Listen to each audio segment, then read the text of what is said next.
Good evening and welcome to tonight's City Council meeting. The public can attend tonight's meeting in person at the George DeSiero City and County Buildings Council Chambers located at 1 Tacoma Drive, or watch live on Channel 8 and through live streaming on Broomfield's website, broomfield.org/live. The public may also participate in public comment either in person or by calling 855-695-3744 and pressing *3 to be placed in the queue for comment. Screeners will ask callers for their first and last name, neighborhood, and the agenda item the caller would like to comment on. If you'd like to speak on more than one item on tonight's agenda, you'll need to press *3 each time to be placed in the queue for comment. Public comment will be limited to 90 minutes total per item. The first 1 through 15 participants in the queue have 3 minutes to speak. The next 16 through 25 have 2 minutes. And if time remains, the next 26 plus participants in the queue have 1.5 minutes to speak. For our hearing impaired residents present, we have wireless headsets available in the back of the council chambers with our AV team. The City Council regular meeting is called to order. Will the clerk please call the roll? Anderson. Here. Cohen. Here. Delgadillo. Here. Henkel. Here. Jaworski. Here. Leslie. Here. Lim. Here. Marsh-Holshan. Here. Schaff. Here. And Ward. Here. Thank you. A quorum is present. Will everyone please rise and join me for the Pledge of Allegiance? I pledge allegiance to the flag of the United States of America and to the republic for which it stands, one nation, under God, indivisible, with liberty and justice for all. Thank you. In an effort to keep order for tonight's meeting, I ask council members to limit their comments to 5 minutes. If council members are given an opportunity to speak for a second time on an item, they should limit their comments to 2 minutes. We'll plan on a 10-minute break at approximately 8 p.m. We'll begin with council's review and approval of this evening's agenda. Council may add or remove items from the consent agenda, or council may revise the order of business for the meeting. Does any member of council have any comments or questions regarding this evening's agenda? Councilmember Marsh-Holshan. Mayor, I'd like to request that the special reports be moved in front of the legislative update. So you want to move the legislative update after the Charter Review Committee presentation? Yes. Sounds like a great plan. All right, anything else? All right, then are there any objections to this agenda being approved? Seeing none, the agenda is approved.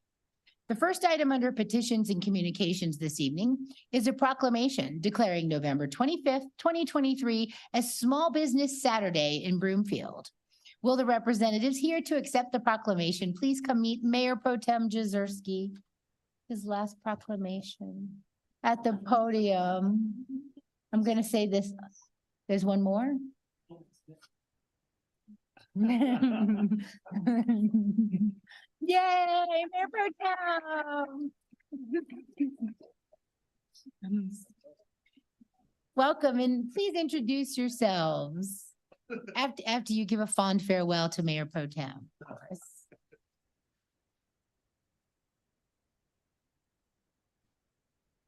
Well, Mayor and City Council members, thank you very much. My name is Pat Monticelli, and I am the President and CEO of the Broomfield Area Chamber of Commerce. And we so appreciate this proclamation and the support that this city has shown for our small business community. At the Chamber, about 90% of our membership is under 50 employees. So it is very, very critical. The job that we do in supporting our community, the job that you do in supporting our community. So we appreciate this proclamation and the commitment that you show to supporting our local business community. Thank you so much. Thank you, Mr. Monticelli. Jeff, did you want to introduce yourself? So I'm Jeff Schreier. I'm in the Economic Vitality Department. We invited some members of the business community. They were unable to make it, so Pat's accepting on their behalf. But we just want to thank you for this proclamation. It's very important to this time of year. So, well, thank you both for being with us this evening. I will summarize the proclamation and then I'll turn it over to anybody who would like to make public comment. This proclamation recognizes that Broomfield celebrates our local small businesses and the contributions they make to our local economy, and continues to support our small businesses through efforts like Enhanced Broomfield, Forgivable Loan, Entrepreneur Micro Grant, and Eat Local Restaurant Guide. While Small Business Saturday is endorsed by a number of public and private entities, public and customer awareness is still increasing. This day is a critical day for many small businesses as it increases awareness of local shopping and dining options. Last year, it accounted for $17.9 billion in spending. Research found that 68 of every $100 spent at a small business in the U.S. stays in the local economy, and that every $100 spent at small businesses creates an additional $48 in local business activity. Therefore, as mayor, I hereby declare and proclaim November 25th, 2023 as Small Business Saturday in Broomfield. And I encourage all residents to support local businesses that create jobs, boost our local economy, and make our community the thriving place we enjoy. Thank you. And would you like to say anything else? I'm good, thank you. Okay. Well, we'll take public comment. If anyone else would like to speak on this item, please come up to the podium. Man of small words. Okay, anybody on council have anything they would like to add? Councilmember Henkel? Thank you. Sorry, I have caffeine up here. Enjoyed serving on the Chamber of Commerce, and I just really appreciated this relationship that we have with you, with the city and county, and then also the chamber. We look to see that, growing and expanding and making sure that our small businesses are taken care of. And I just want to reiterate that we also have, maybe moms at home they're single owner that also are creating things for like a craft fair. So really keep those people in mind because times are really rough right now. So thank you. Anyone else? Well, thank you both again for being here, and we look forward to shopping on Saturday. Thank you. Next, under petitions and communications, staff will present information regarding this year's holiday tree lighting ceremony. Kay Gazaway, Broomfield Community Events Coordinator, will provide the presentation this evening. Ms. Gazaway? She's in line behind our other guests. Welcome.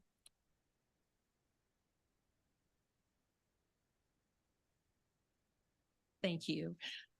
Good evening, Mayor Castriotto and council members. I am Kay Gazaway, Broomfield's Community Events Coordinator, and I am very happy to be here tonight to invite you all to bundle up and join in the annual holiday tree lighting event, which will be here on Friday, December the 1st, right here at the City and County Building. The event starts with you all, Mayor and Council, welcoming our guests, and then we invite them to do a big countdown to light the magic Christmas tree. Once the tree is shining brightly, then we all do the annual sing-along for the holiday songs. And we have some hired good voices to join us, so it won't be me or you having to step up to the microphone this year. But once the tree is shining brightly and they hear our songs in the sky, that is the signal to Santa to come visit Broomfield. And North Metro Fire will be escorting Santa on one of their beautiful fire engines.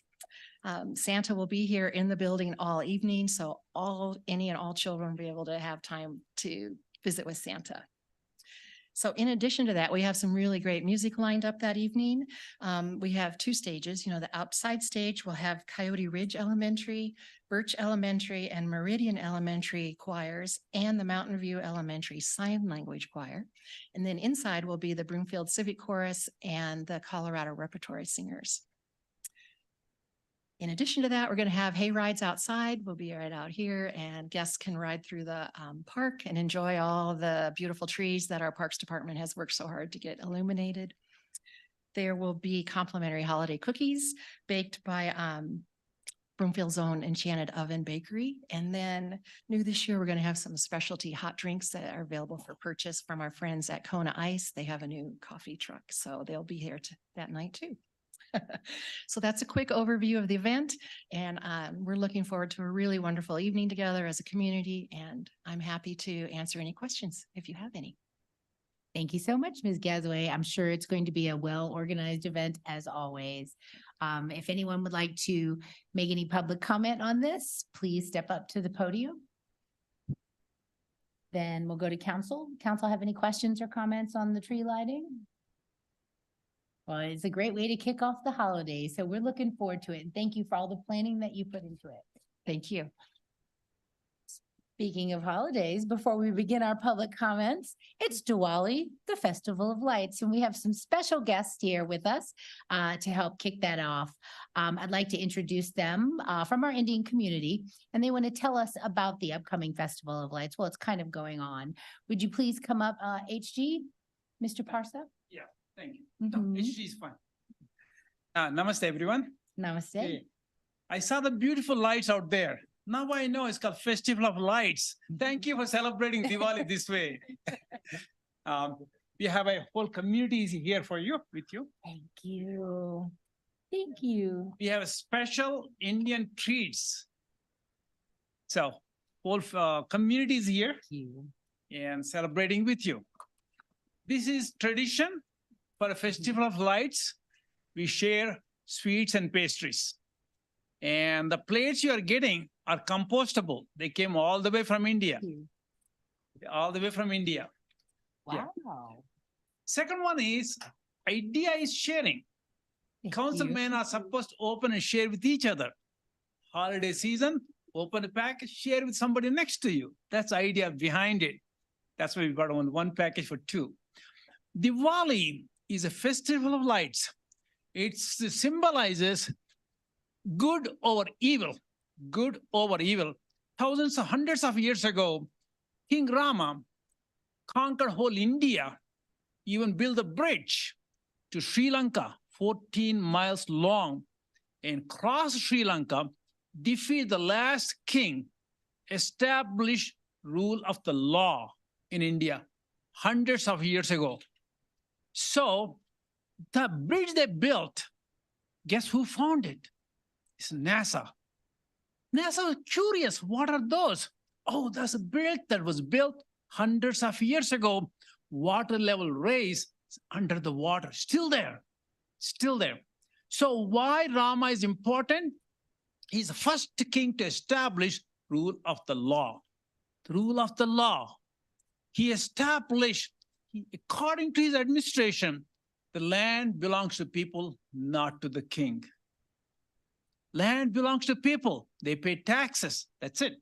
The forest belongs to the king because he has protect them. Number one. Number two, any battle must be done outside the village, never inside. Never. You don't burn the homes and whatnot. Most importantly, woman is not a property. Woman is not a property. Husband dies, anything happens, she can do whatever she wants to do. And women are encouraged to education, and they were in the battlefield too.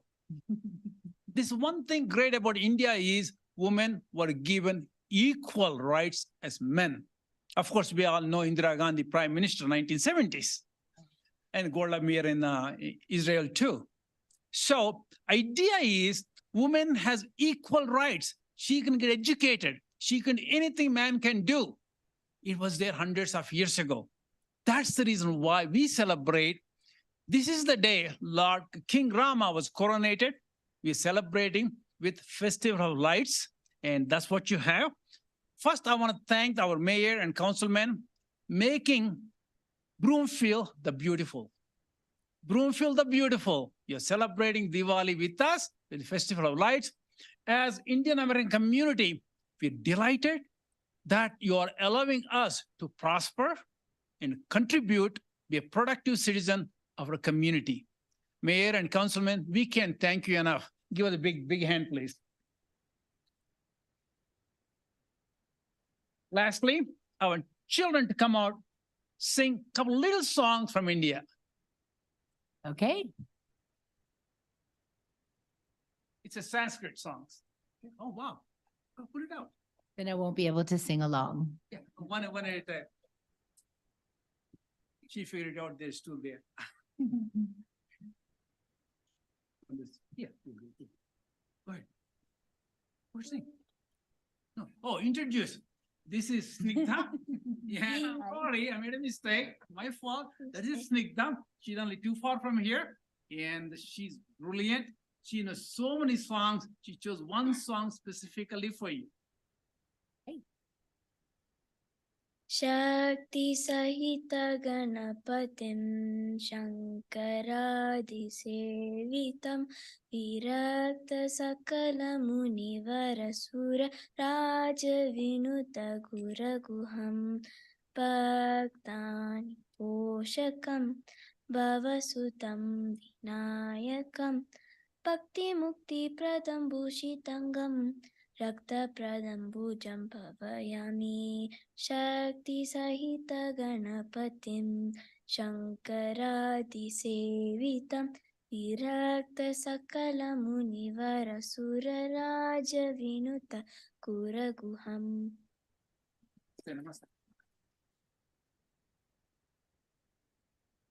Classical song, and it's a classical music in Sanskrit. Yes. That was beautiful. Well, Yes, thank you Shreya? all for being here tonight, and for bringing this wonderful cultural event. You're gonna sing? Okay. Shreya Putharia, go ahead. Shreya.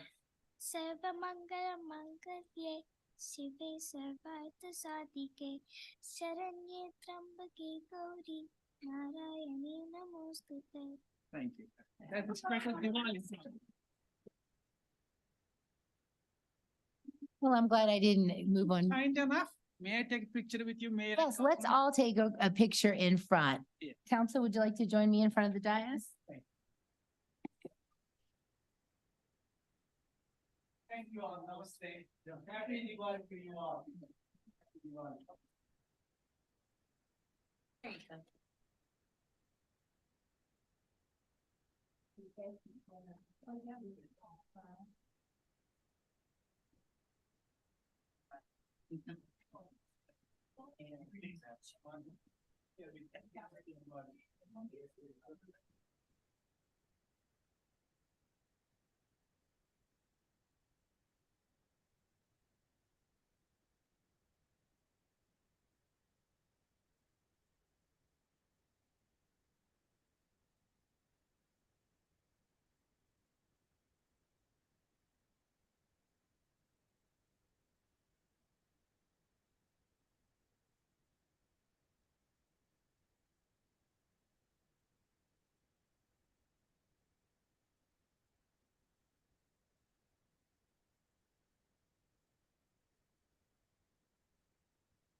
Thank you, HG.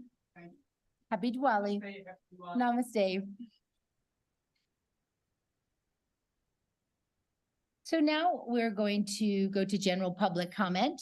If there's anyone who would like to be heard on an item not on tonight's agenda, please come up to the podium, state your name and neighborhood for the record, and limit your comments to 3 minutes. Hi, my name's Candy Parks. I live in Westlake. And I introduced myself to them already and I know part of the song words, but not enough. But anyways, they did great. But anyways, I've been sending you letters, Miss Mayor. Oh, sorry. Thanks for letting me talk, Chambers, and ambassadors and everybody. I've had a lot of problems with the police department here. And I've talked to the judge, DeWick, several times, and she said it's wrong of what they're doing too. I tried to get some help from the clerks in the Broomfield City office. They called Sperry, Officer Sperry. I told him I'm not doing nothing wrong. I'm just trying to get someone to help me fill these documents, which are from CBI, I might add. I'm as high as the Attorney General on this. And I need to talk, instead of giving you the letters I've been giving you and just writing, and there's one sergeant that's caused all this, and I just need someone to instruct me on how much further, since the chamber is for the city and they are for the people. I've lived in my home 42 years. My parents had a home on Sheridan. I went to the high school and junior high here. I had 4 scholarships. Instead, I graduated.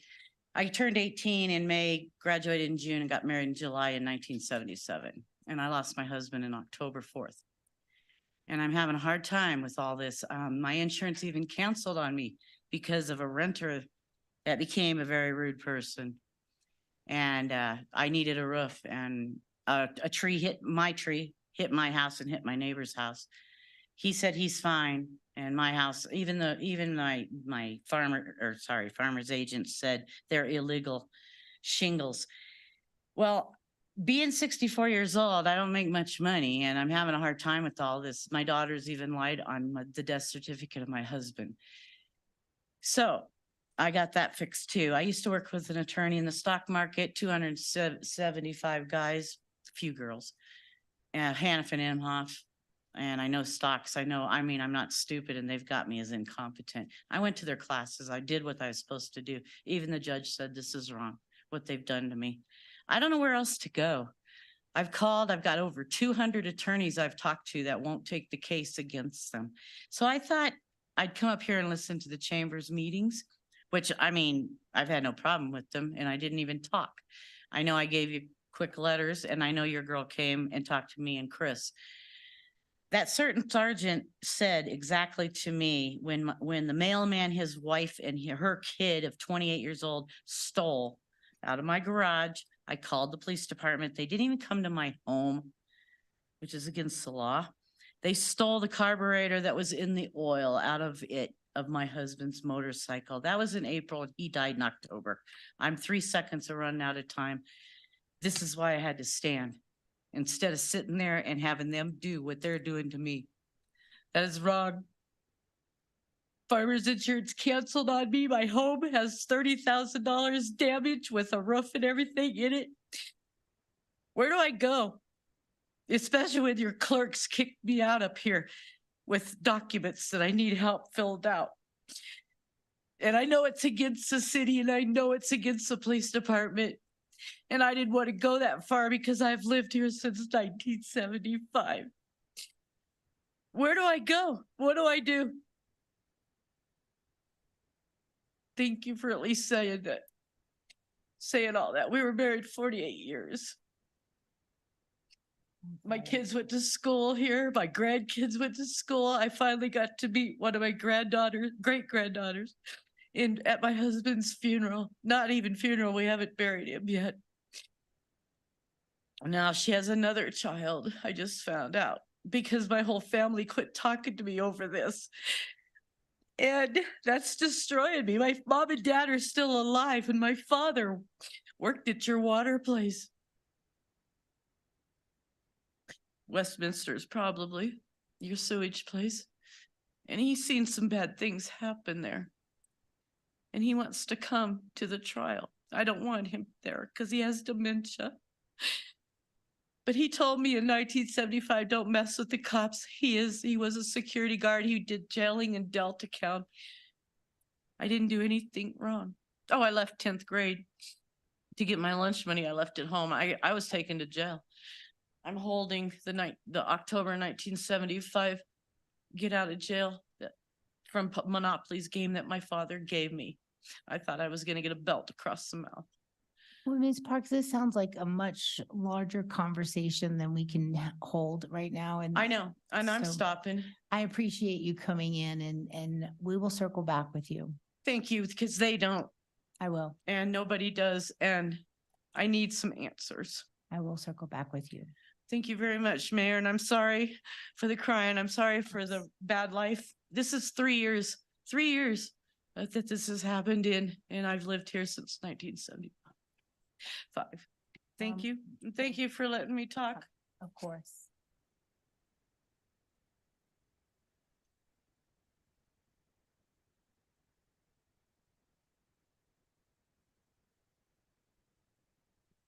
Roxy Jula Lockmore. Had a question about the old Safeway building and how our new roof is coming along that we have paid for. So at some time, either, I don't care if it's tonight or not, or maybe at the regular next meeting, something can just simply be addressed. Or, you know, if you don't want the public to know, I know you guys know how to text me. So I want to know. So I want to know what's going on with the Safeway building and the new roof that we've allowed the money to go out for. No, I appreciate that question and I asked last week as well. So Ms. Yeoman, would you like to give an update on that? So we actually have been talking about the Safeway. Thank you, Mayor. We've been talking about the Safeway roof. It is actually moving along. Jeff is here. Jeff, do you want to speak to specifics about where we're at in the process? And Katie Allen is here as well.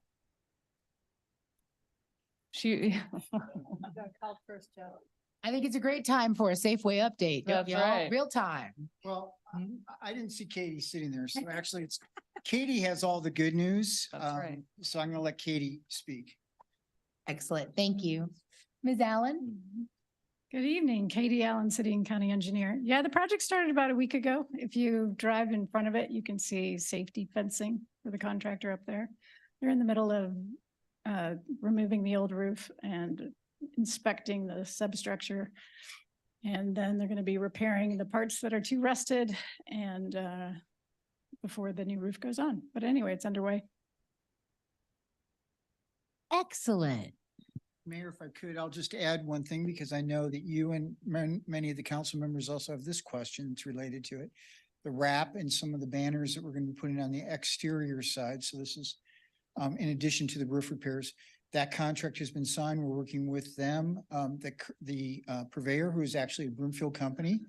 And they'll be beginning that work shortly. They're finishing up the design of what those murals will look like, those wrap murals. If you're not familiar with what a wrap is, all you have to do is walk out here and you will see what a wrap is in our hallway. These will actually have frames in order for them to work and withstand the weather better.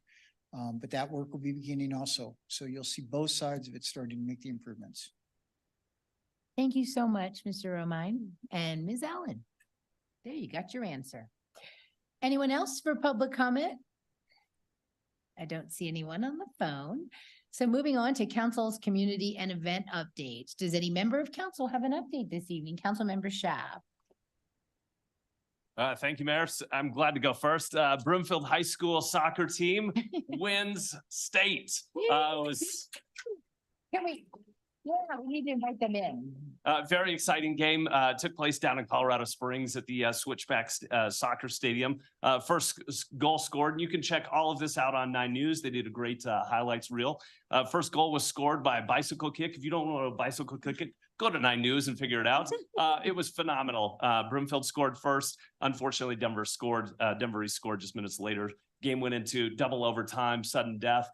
No goals scored in overtime. Went to penalty kicks, and the Broomfield goalie stopped the first one, which was pretty a big statement to Denver East, and we ended up winning in penalty kicks. So very exciting game. Wanted to also say that thank you to staff. Thank you to our community partners. The Northwest Rail Peak Study study open house was here at the BCC.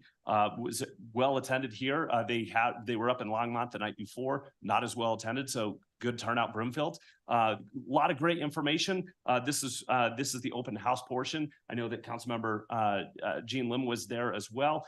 So I know that she's going to share a couple things, but it was a great chance for the community to kind of get more information on what's happening.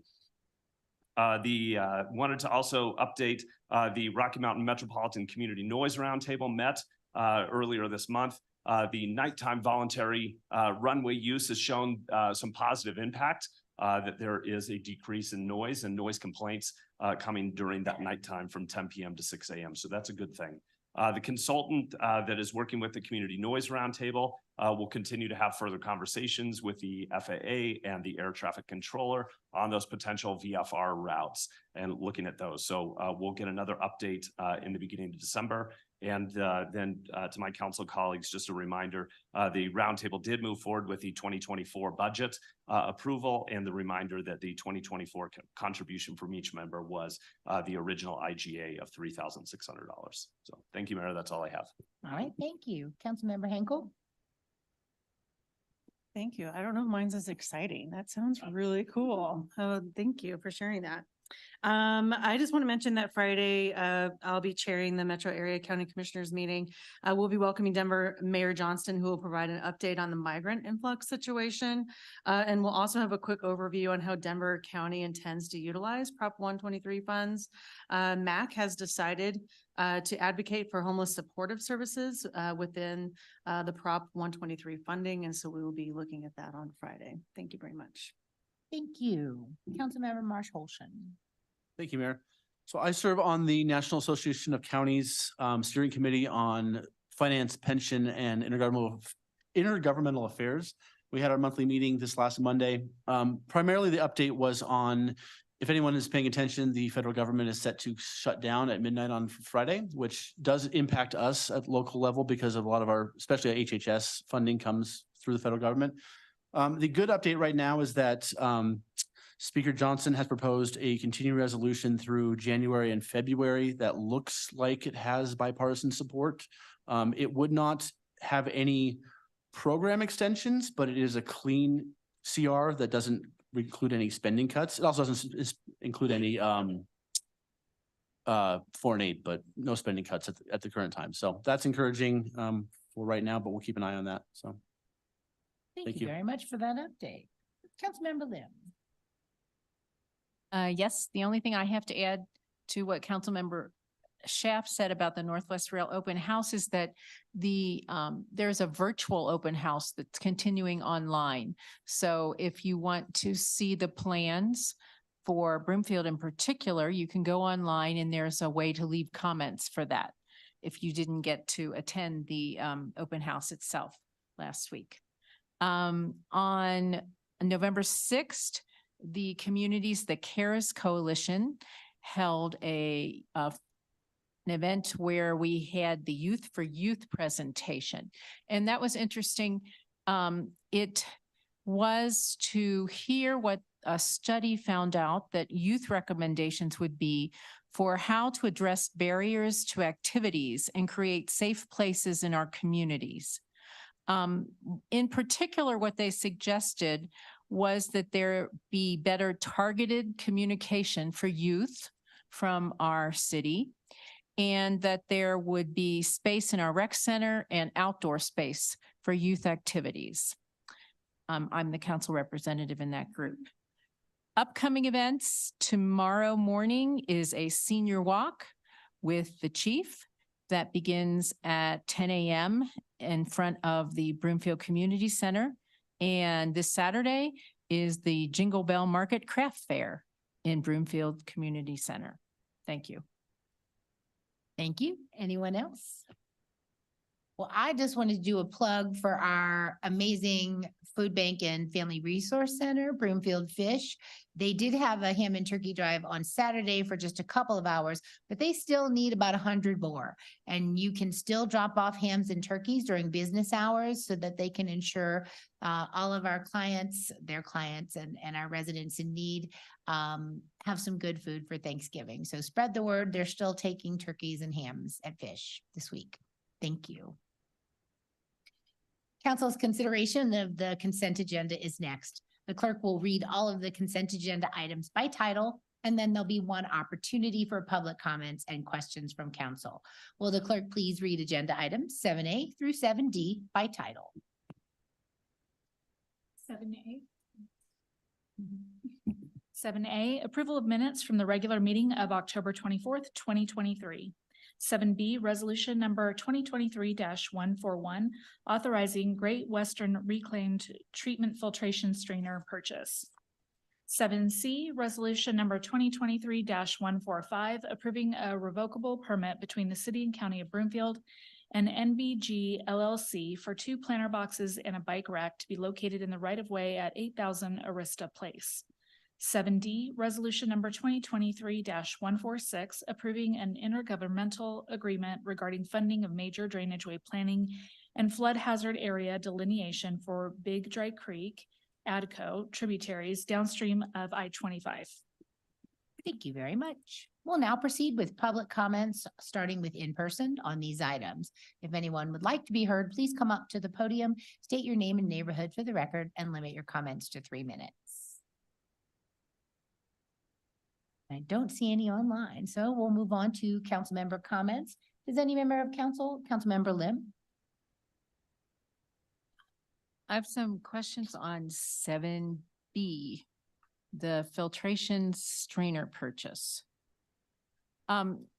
So this goes back to an earlier item we had about a year ago in 22, where we, in the memo refers to it, then I went back and looked for the details. In October of 22, council authorized repair of these filtration units.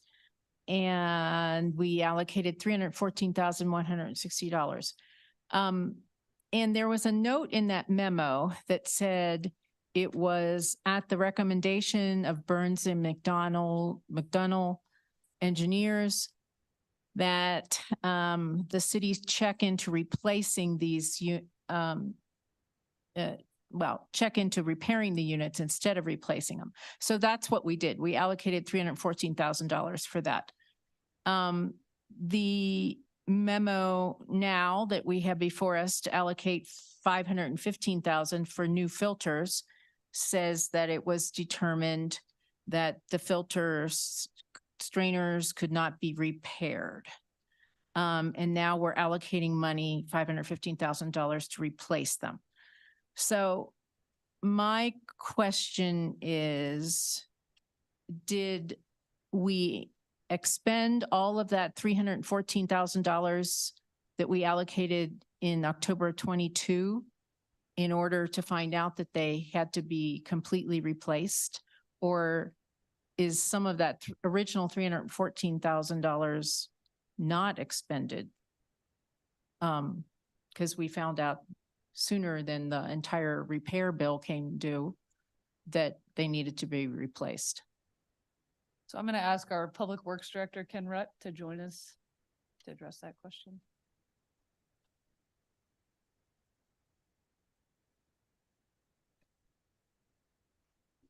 Good evening, Mayor, Mayor Pro Tem, and Council. Ken Rutt, Director of Public Works. Thanks for the question, Councilmember Lim. We did not spend all of, we spent approximately about $86,000 of that to ship them there, to take them apart, ship them there, to be evaluated. And then the rest of the money was, we didn't roll that money forward into this year, so it went back into the fund balance. And so this is that's why the request is for the whole amount. Okay. I mean, I've done this before with my dishwasher. I thought I was going to repair it. Then I wasted money thinking I was going to repair it and I had to replace it. So I understand, but does the company give us any credit towards what we put towards repair in the purchase?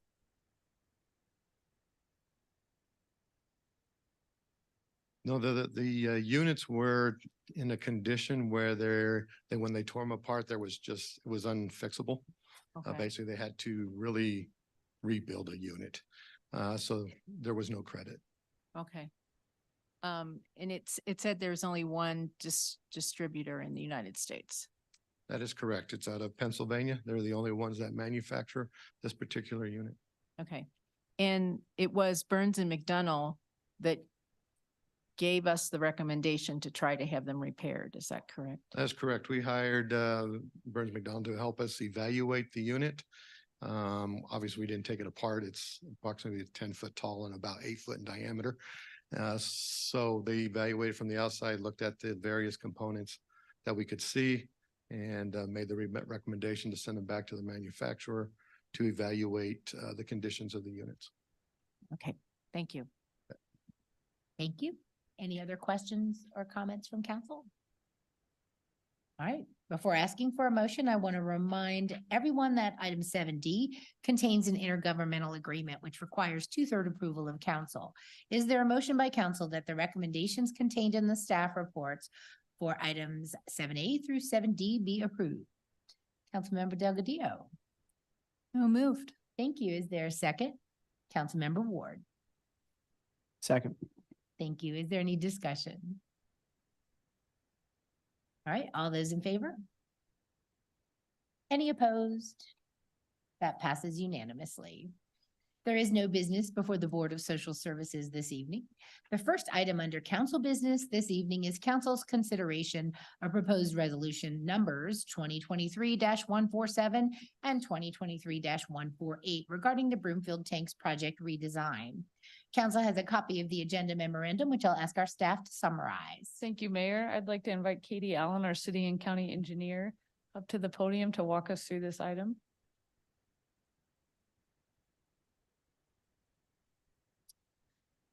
Good evening again. So as council is aware, due to existing and increasing demands for both potable and non-potable or reuse water, Broomfield needs the ability to store additional water in the very near term to serve the North Broomfield area so that we can meet fire flow requirements as well as maintain adequate water pressure during high usage times. Council has specifically reviewed the North Area Water and Reuse Water Tanks project twice this past year. The first time was at the January 17th study session, at which staff presented to council potential alternative locations and requested direction from council regarding the location and configuration or burial depth of the tanks. At that time, staff was directed to move forward with a partially buried tank option at the Anthem Filing 24 location. So the design plans were completed and were presented most recently at the September 26th City Council hearing on the Anthem Filing 24 Site Development Plan Amendment. At that council meeting, council voted to table the hearing on the Site Development Plan Amendment and directed staff to have the project consultants revise the site development plan and design documents to include fully buried water tanks.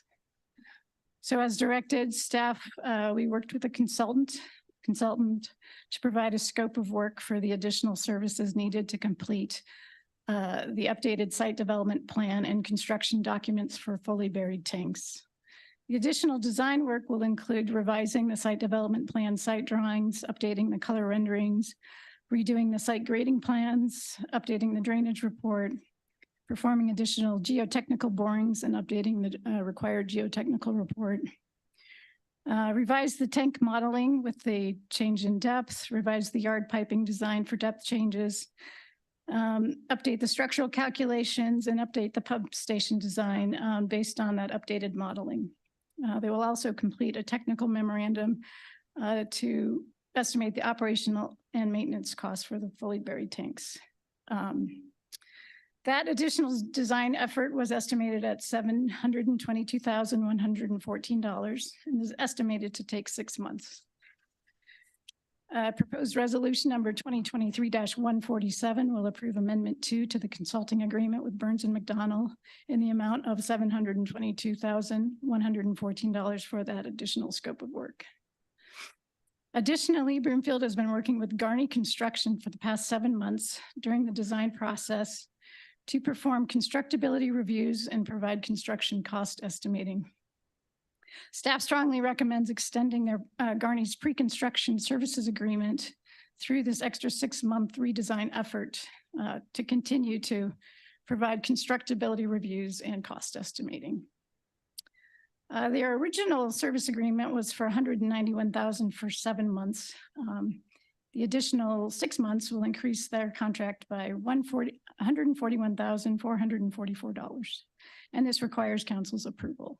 So proposed resolution number 2023-148 will approve an amendment to the agreement with Garney for additional pre-construction services during the redesign period. The additional design costs will be allocated from the existing appropriated water funding.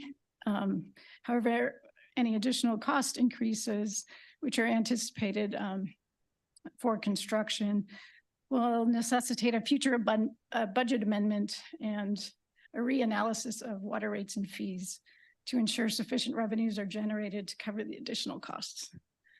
And that concludes my presentation. I'm happy to answer questions. Thank you very much, Ms. Allen. We'll go to public comments first, starting with in person. If anyone would like to be heard, please come on up to the podium. State your name and neighborhood for the record and limit your comments to 3 minutes. Take your time.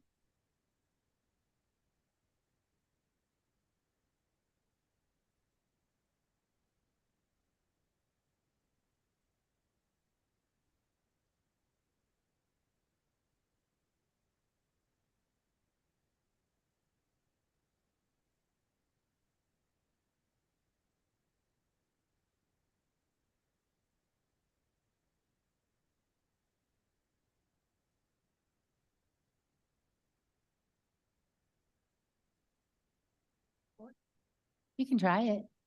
It does. Okay, yeah. That work? Okay, great. Good evening, Mayor and Council. I am Sarah Taylor and this is Benjamin Taylor and we live in First Filing. And I appreciate the chance to air my concerns. I watched the September 26th meeting. I had a great deal of sympathy for the residents who were concerned about changes to their environment.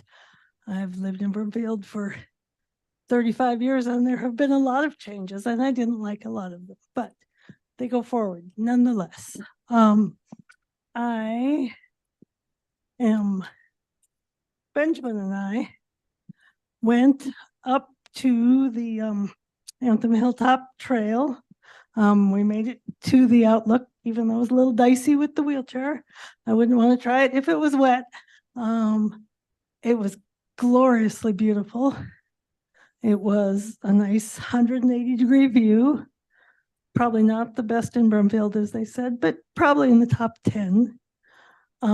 It was not pristine. Behind me, there was a concrete tower covered in antennas.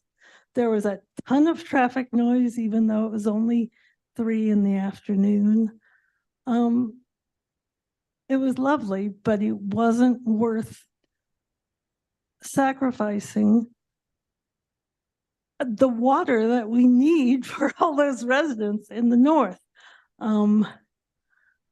As I looked around there, besides those mountains, what I also saw was a great deal of tinder. There's dry grass, there's evergreen trees, there's houses, all very flammable. I just wanted this opportunity to let you know that I think that spending $863,558 for a study that will undoubtedly allow us to spend even more money burying these water tanks and delaying the project offends me. I appreciate you letting me have my say. Thank you. Thank you very much, Ms. Taylor. Is there anyone else who would like to be heard?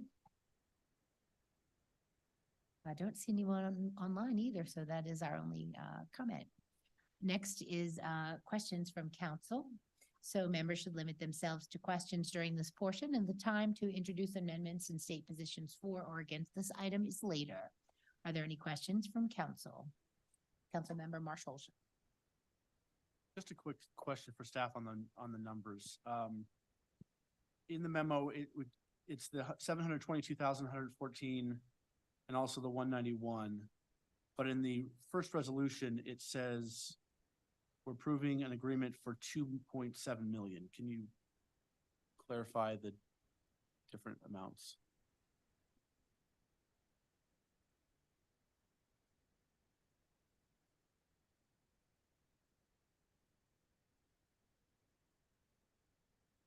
So the Burns and McDonnell total agreement, starting with the pre-construction report, their full design that they completed, plus the $722,000 amendment adds up to a total contract amount of $2,733,165. So it's not 2.7 million additional, it's just, that's the total, okay.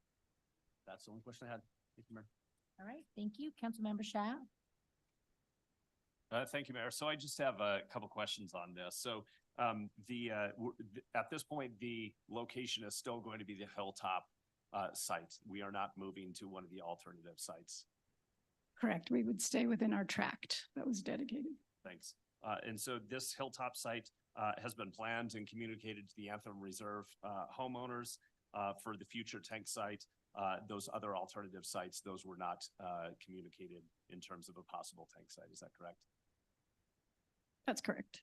And then the last question I have, so with the tanks being fully buried on top of this hilltop, will this area now be accessible and usable for general public use as it is now, or is that going to be secure and off limits to general public access? It will need to be secure and fenced, So there will be no general access to that hilltop site. not to the tract E-tank site. The hilltop bench areas outside of that will have access. Thank you for that. Appreciate it. That's all I have. All right, thank you. Councilmember Ward. Thank you, Mayor. I just have one question so far. So I know it was mentioned that the $722,114 along with the $141,444 does not require a budget amendment at this moment. Where did we pull funds to take on this additional expenditures?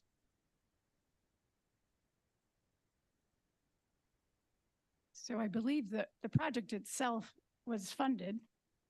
We haven't made it to construction yet, so we're using some of that money for design. Okay, thank you. That's it? Anyone else? Councilmember Lim? Related to my question about the consent agenda item, my thought was Burns McDonnell led us to waste $86,000 in trying to repair those filters, strainers, whatever they are. My thought was they might want to reduce the amount that they're charging us for this based on their previous recommendation, which did not work out.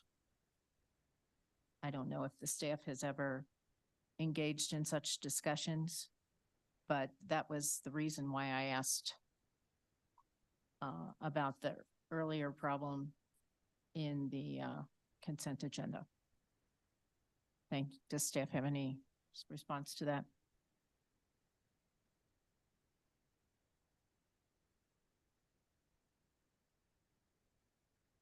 Again, Ken Rutt, Director of Public Works. The additional background on the reuse strainers was that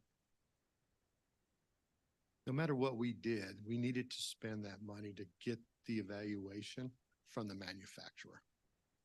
So whether that was Burnham McDonnell, whether it was a different consultant, that money would have been spent in either case, no matter what the consultant was, because it had to be spent. It was about a little over $30,000 to remove it and ship them back. So that was 30-some thousand dollars of that 86,000. And then you have some of the manufacturer's time spent in taking the unit apart and evaluating it. So that was the remainder part of the money that was spent. So when you put those together, no matter which consultant we use, that cost would have been the same. They had a similar unit that was in Virginia. They had similar problems, which in their case, when they took it in, that one was rebuildable. In our case, ours were 20 years old and they weren't rebuildable. Different water quality, different corrosion, corrosive waters attack metal differently. And so it's not apples to apple comparison throughout the country. So from did they do their job? I guess is my understanding of the question is, yes, they did. They recommended, we followed the recommendation, and the units just physically were beyond repair. So I think it's a separate question from their ability to design the tank system. If that answers the question. Okay. Thank you. Thank you. Councilmember Henkel.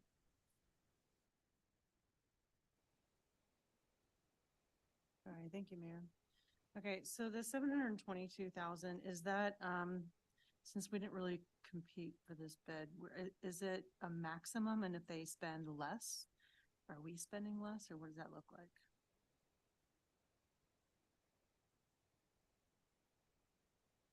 So just to clarify terminology, this isn't a bid, this is professional services. And there was an RFP process, so it was a competitive process. But yeah, so they estimate their hours. If it doesn't take that long, they don't bill that. They bill by the hour. So yes, if it takes less time, we pay less. Okay. And it's my understanding, we did have a constituent that has mentioned that fencing only needs to happen around the hatches and the vents. Do we have any examples of that nearby at all? Or, because I know that Councilmember Schaaf had mentioned that the whole area has to be closed off. Can you clarify why we couldn't just cover the hatches and vents? Thank you.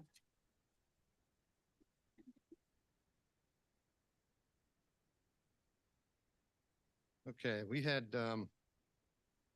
took a look at that question that came forward and what's the requirements for securing that site. We had another consulting engineering group called Carollo Engineering. So we had Carollo Engineering look at it. We had our vulnerability assessment consultant, who was JMT, and another national consulting group. So we had two alternative consultants also look at the security requirements. Carollo Engineering was the latest one. They took a look at the state of Colorado design criteria for potable water system and their policy and their requirements for approval of these projects. And within that policy, the state of Colorado requires physical control fencing to restrict access to all waterworks, to include lockable fencing to prevent vehicle access. So we have to at least fence around the tanks combined to prevent any vehicles from accessing. So if you look at a water treatment tank, you have a minimum of 3 accesses. Even if it's buried, you still have 3 access points. You have to have a hatch to enter. You got to have a vent system, which comes up usually as high as 8 feet above the ground, and then elbows down to allow for ventilation, because as your tank has water coming into it, you have to have air escaping, and as water leaves, you have to have air entering.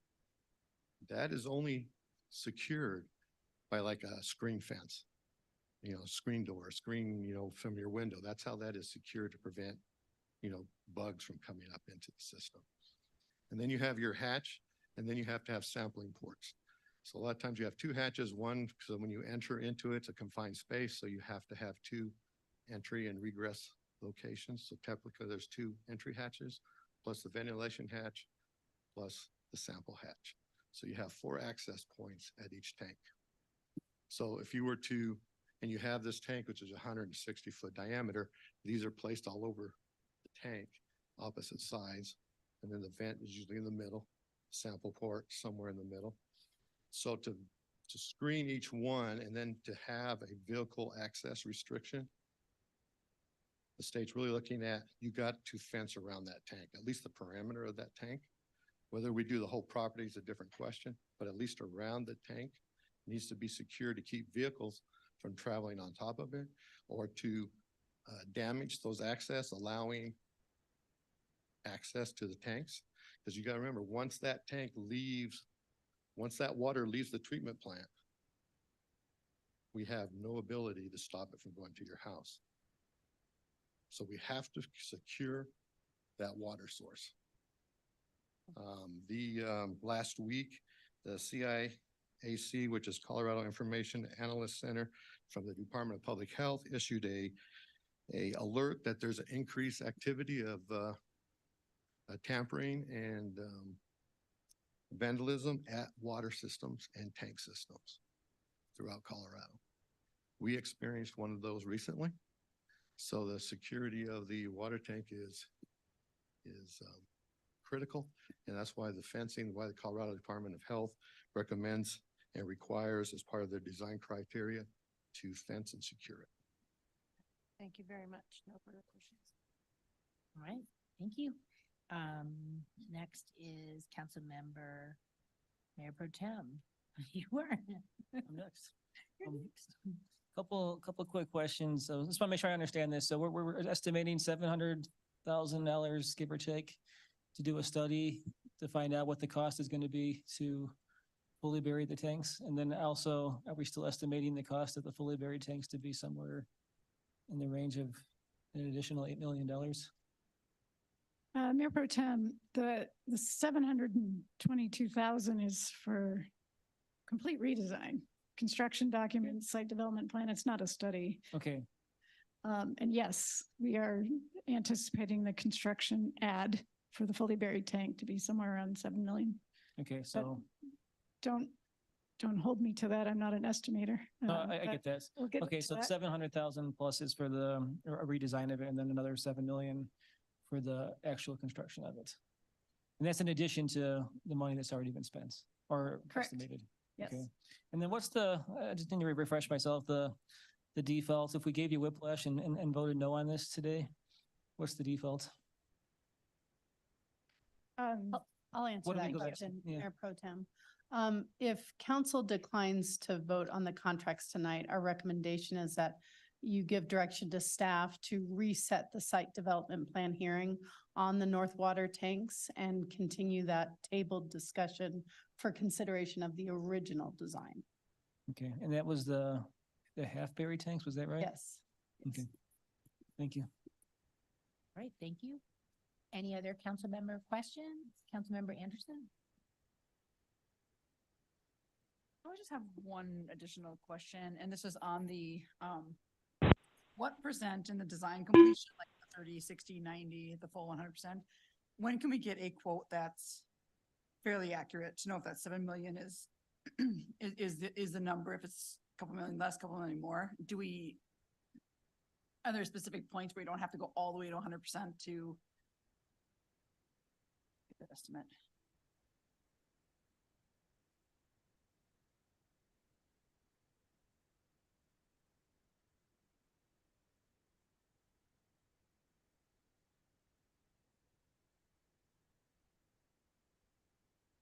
Sorry about that. I had to confer with the expert. So of the redesign, we think when we're at about 60% design completion, so that's probably in about 4 months. Okay, so we could is it possible that we could revisit this discussion sooner than the 6 months to see if this is when we know that firm cost? Is that an option? That might be a question for our. So the only thing I would caution, I mean, that's a council decision. The only thing I would caution is we know it's going to be around $7 million. It could be higher because again, like the mayor and I were talking about earlier today, we've seen what infrastructure costs have been in Broomfield. The caution I would throw there is we're also then adding an additional amount of money to do the redesign and then also the pre-construction. So then if we get down the road and we see that number increases, then what's the decision? So it's kind of a catch-22, Councilmember Anderson. I understand why you're asking the question. I would just advise that it probably, once you make the decision on the contract tonight, I think it moves pretty quickly, right? So I think you got to be ready for what that dollar amount's going to be. It could fluctuate a little bit, but you're still going to be in a fairly significant dollar amount just because it is a big infrastructure project. Okay, thank you. That was all my questions. All right, thank you. Anyone else? Okay. First is council's consideration of proposed resolution number 2023-147. Will the clerk please read proposed resolution number 2023-147 by title? 11A, resolution number 2023-147, approving the second amendment to consulting agreement between Broomfield and Burns and McDonnell Engineering Company, Inc. for the Broomfield Tanks Project redesign. Thank you. Is there a motion? Councilmember Cohen? Can I just say so moved? Yes. And second is Councilmember Henkel? Second. Thank you. Is there any discussion? Councilmember Shav? Thank you, Mayor. So in 2016, a tract of land was dedicated to Broomfield with the platting of Anthem Filing 24 for public use in anticipation of a future water needs and included in the approved site development plan. On July 13th, the initial agreement with Burns and McDonnell was $225,000. On April 26th, council approved an amendment to that contract of $1.79 million. After the September 26th decision, tonight we are considering another $863,558 additional dollars. But for me, this isn't just about the money, though it is a big point of my decision, but it's really about the faulty reality. The tanks are still being located at a hilltop that will not be accessible and does not preserve the site and the hilltop viewpoint. The best possible location is the hilltop. And for the property owners in Anthem Reserve, these tanks were designed in the original plans and disclosed to most of the Anthem Reserve homebuyers. This site was set aside years ago with the development for a water tank project. Even with one buried tank, like many of the Anthem Reserve homeowners mentioned in previous conversations, this hilltop was going to be disturbed and unavailable to access.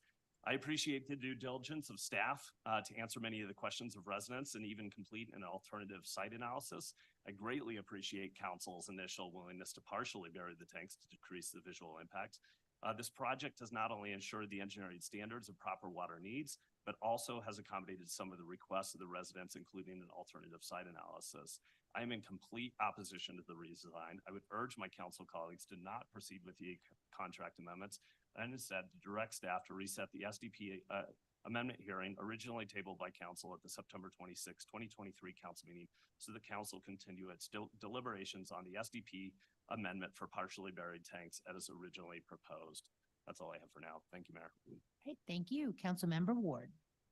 Thank you, Mayor. I also agree with Councilmember Schaaf. I do not think we should proceed with these two resolutions, and that we should continue the SDP process that we were under prior to this meeting. I think this is a waste in both time and money for staff, our consultant, and our residents. We're going to spend $800,000+ practically to have more information to decide whether we want to spend even more money to fully bury water tanks. And council will look at that dollar amount in 6 months and go, we don't want to pay that.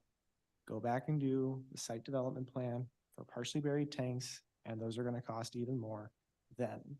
I do not see why we would want to go down this path. This council made a wrong decision previously, and it needs to right that decision tonight. So I will not be agreeing to the resolutions as presented. Thank you. Councilmember Delgadillo. Thank you, Mayor. At the September meeting, I voted not to move forward. I voted to move forward with the original plan, and I do stand by that. I personally do not feel it is fair or equitable to save a view and convenience for a few households in exchange for raising water rates. Additionally, for everyone, regardless of their income or their ability to pay.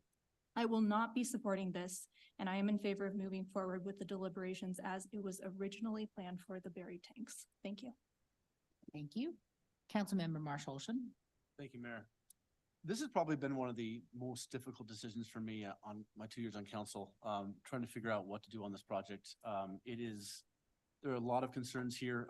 At the study session, I was all in favor of the partially buried tank, and then with more information, more deliberations, I wanted to move forward with the fully buried tanks.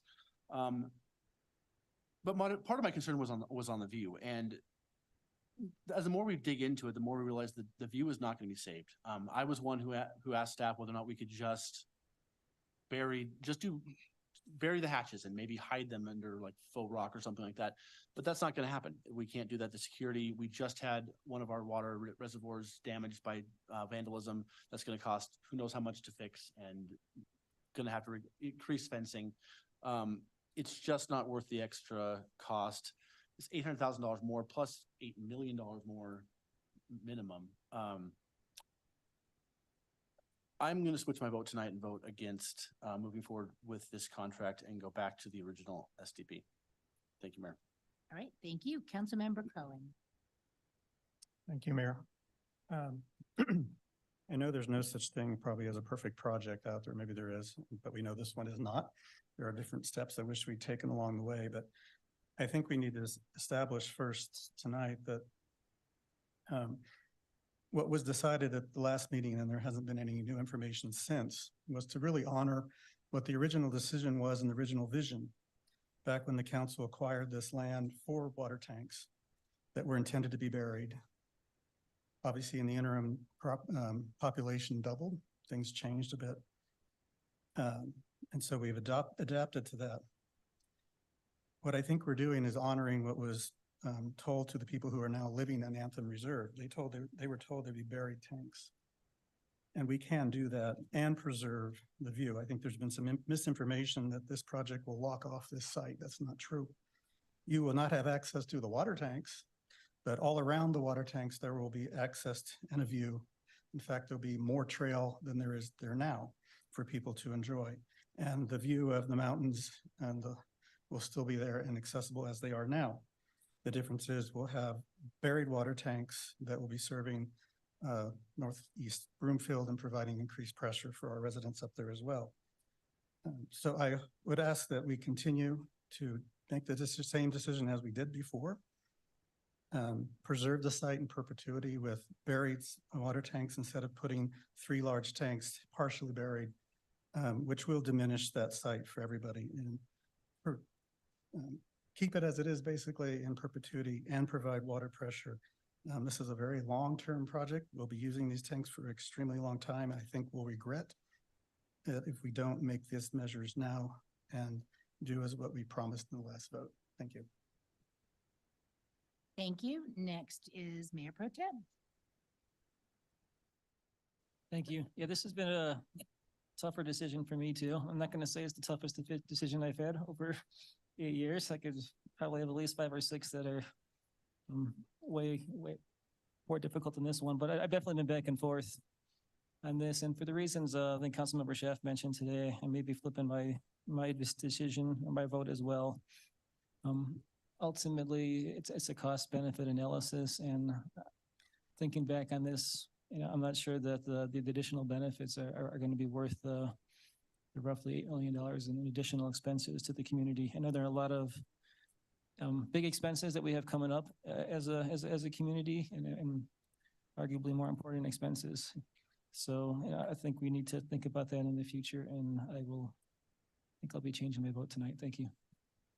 Thank you. And I just want to clarify that, the issue on the table is just the contract for the redesign, the site development plan, whatever that may be in the future will be on council's direction and will be determined at a later date. So I just didn't want us to get too far in the weeds on something that we're not considering tonight. And next is Councilmember Lim. I'm here. I'd like to thank the residents who I've heard on both sides of this issue, and I received correspondence on both sides. I think we still need to fund the design to see the total cost. I heard the Land Use Review Committee's testimony in September. Obviously, we knew their vote was unanimous against the partially buried tanks. The reasons they gave were that the partially buried tanks do not mitigate potential negative impacts and positive impacts, and that it doesn't preserve the concept of open space as fully as it could. So they all came and testified on September 26th. I know we can certainly as a council overturn their decision, but we did appoint them as people with expertise in the matter. And at this point, I think we should go ahead and find out the true cost of fully burying the tanks in line with their earlier decision. Thank you. Thank you. Councilmember Henkel. Thank you, Mayor. I do want to remind, to sort of piggyback on to Councilmember Cohen and Councilmember Lim, that this was voted down unanimously by the Land Use Committee and the Review Committee. And I think that is very important to understand. The first time we went through this, it was partially buried. And if we go over the top of the head of people that we have asked to serve our community, and we disagree and we tell our residents no, when we did promise them from the beginning, the city and county did, to make sure that it was unaffected. In fact, the quote is, Any tank constructed on the hill would be done in such a manner that it would not extend above the level of the hilltop as it exists today. So in moving forward with that, the pathway is tonight, because there's nothing new that we're learning tonight. There's absolutely nothing really new, okay? Knowing that, knowing what we already decided on, we have to give a chance for our city staff to really investigate this. And so I will be a yes vote tonight, and I really think that we need to listen to our constituents. Thank you. Thank you. Councilmember Leslie? Can I get a clarification about whether or not the site is going to be eliminated, or will it still be available? I'm hearing both sides on that. Ms. Allen, can you clarify if the tanks are buried partially, is the view totally gone? And conversely, if the tanks are fully buried, is the site still there? Because I know we own land behind. I know that, in fact, there's some land that goes up above where the tanks would be, having been up there a number of times. And then there are other ways to see the view if you look further south. So I'm hearing two things. Sorry, I didn't mean to interrupt you. Councilmember Leslie, the intent is to lower the tanks below current grade. So certain views were obstructed by the tank, not, the south. So the tanks will be lower, but there still will be a fence. Yeah.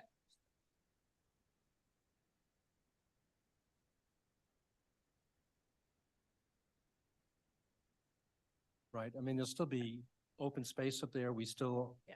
So we're lowering the tanks. We're not piling dirt on top of. Right.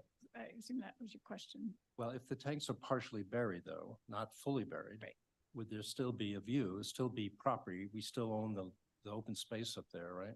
Right, so I didn't bring the presentation from the 26th, but we had 3D view graphics. right. So looking to the north, looking due west, the view is not obstructed. The tanks are to the south, so as you veer south, southwest, that's where the view obstruction was. Because what I'm hearing is we've given up the view, and that's really not the case either way. Whether the tanks are partially constructed or fully buried, I should say, there's still a view up there. Maybe not unobstructed view. I mean, right now, there's nothing there to get in the way, but there'd still be a view from up there. There'd still be a place to go and. From the overlook, the mountain view to the west was never obstructed, and it won't be in this case. Looking to the south from certain areas, you would be looking into the tanks if they weren't fully buried. Thank you. And Councilmember Anderson. Thank you. And I'm still of the mindset that I was in back in January, that this was, and just for clarification, this was a single buried tank on top of that hill. And this was the unfortunate reality that we have dealt with, is that maybe it's for the developers' benefit. They actually put that park in on the trail and did all of this ahead of so many of these homes being built. And their, the documentation was misleading. It was just supposed to be the single buried tank. They've been willing, the residents up there have been, willing to accept the fact that there's 3 tanks, that they will be buried. So I am still of the mindset that we need to try to honor that commitment that has been there since the beginning. Thank you. Thank you. Any other discussion?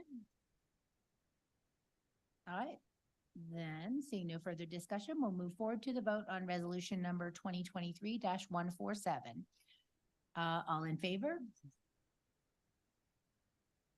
Any opposed? Will the clerk please call the roll?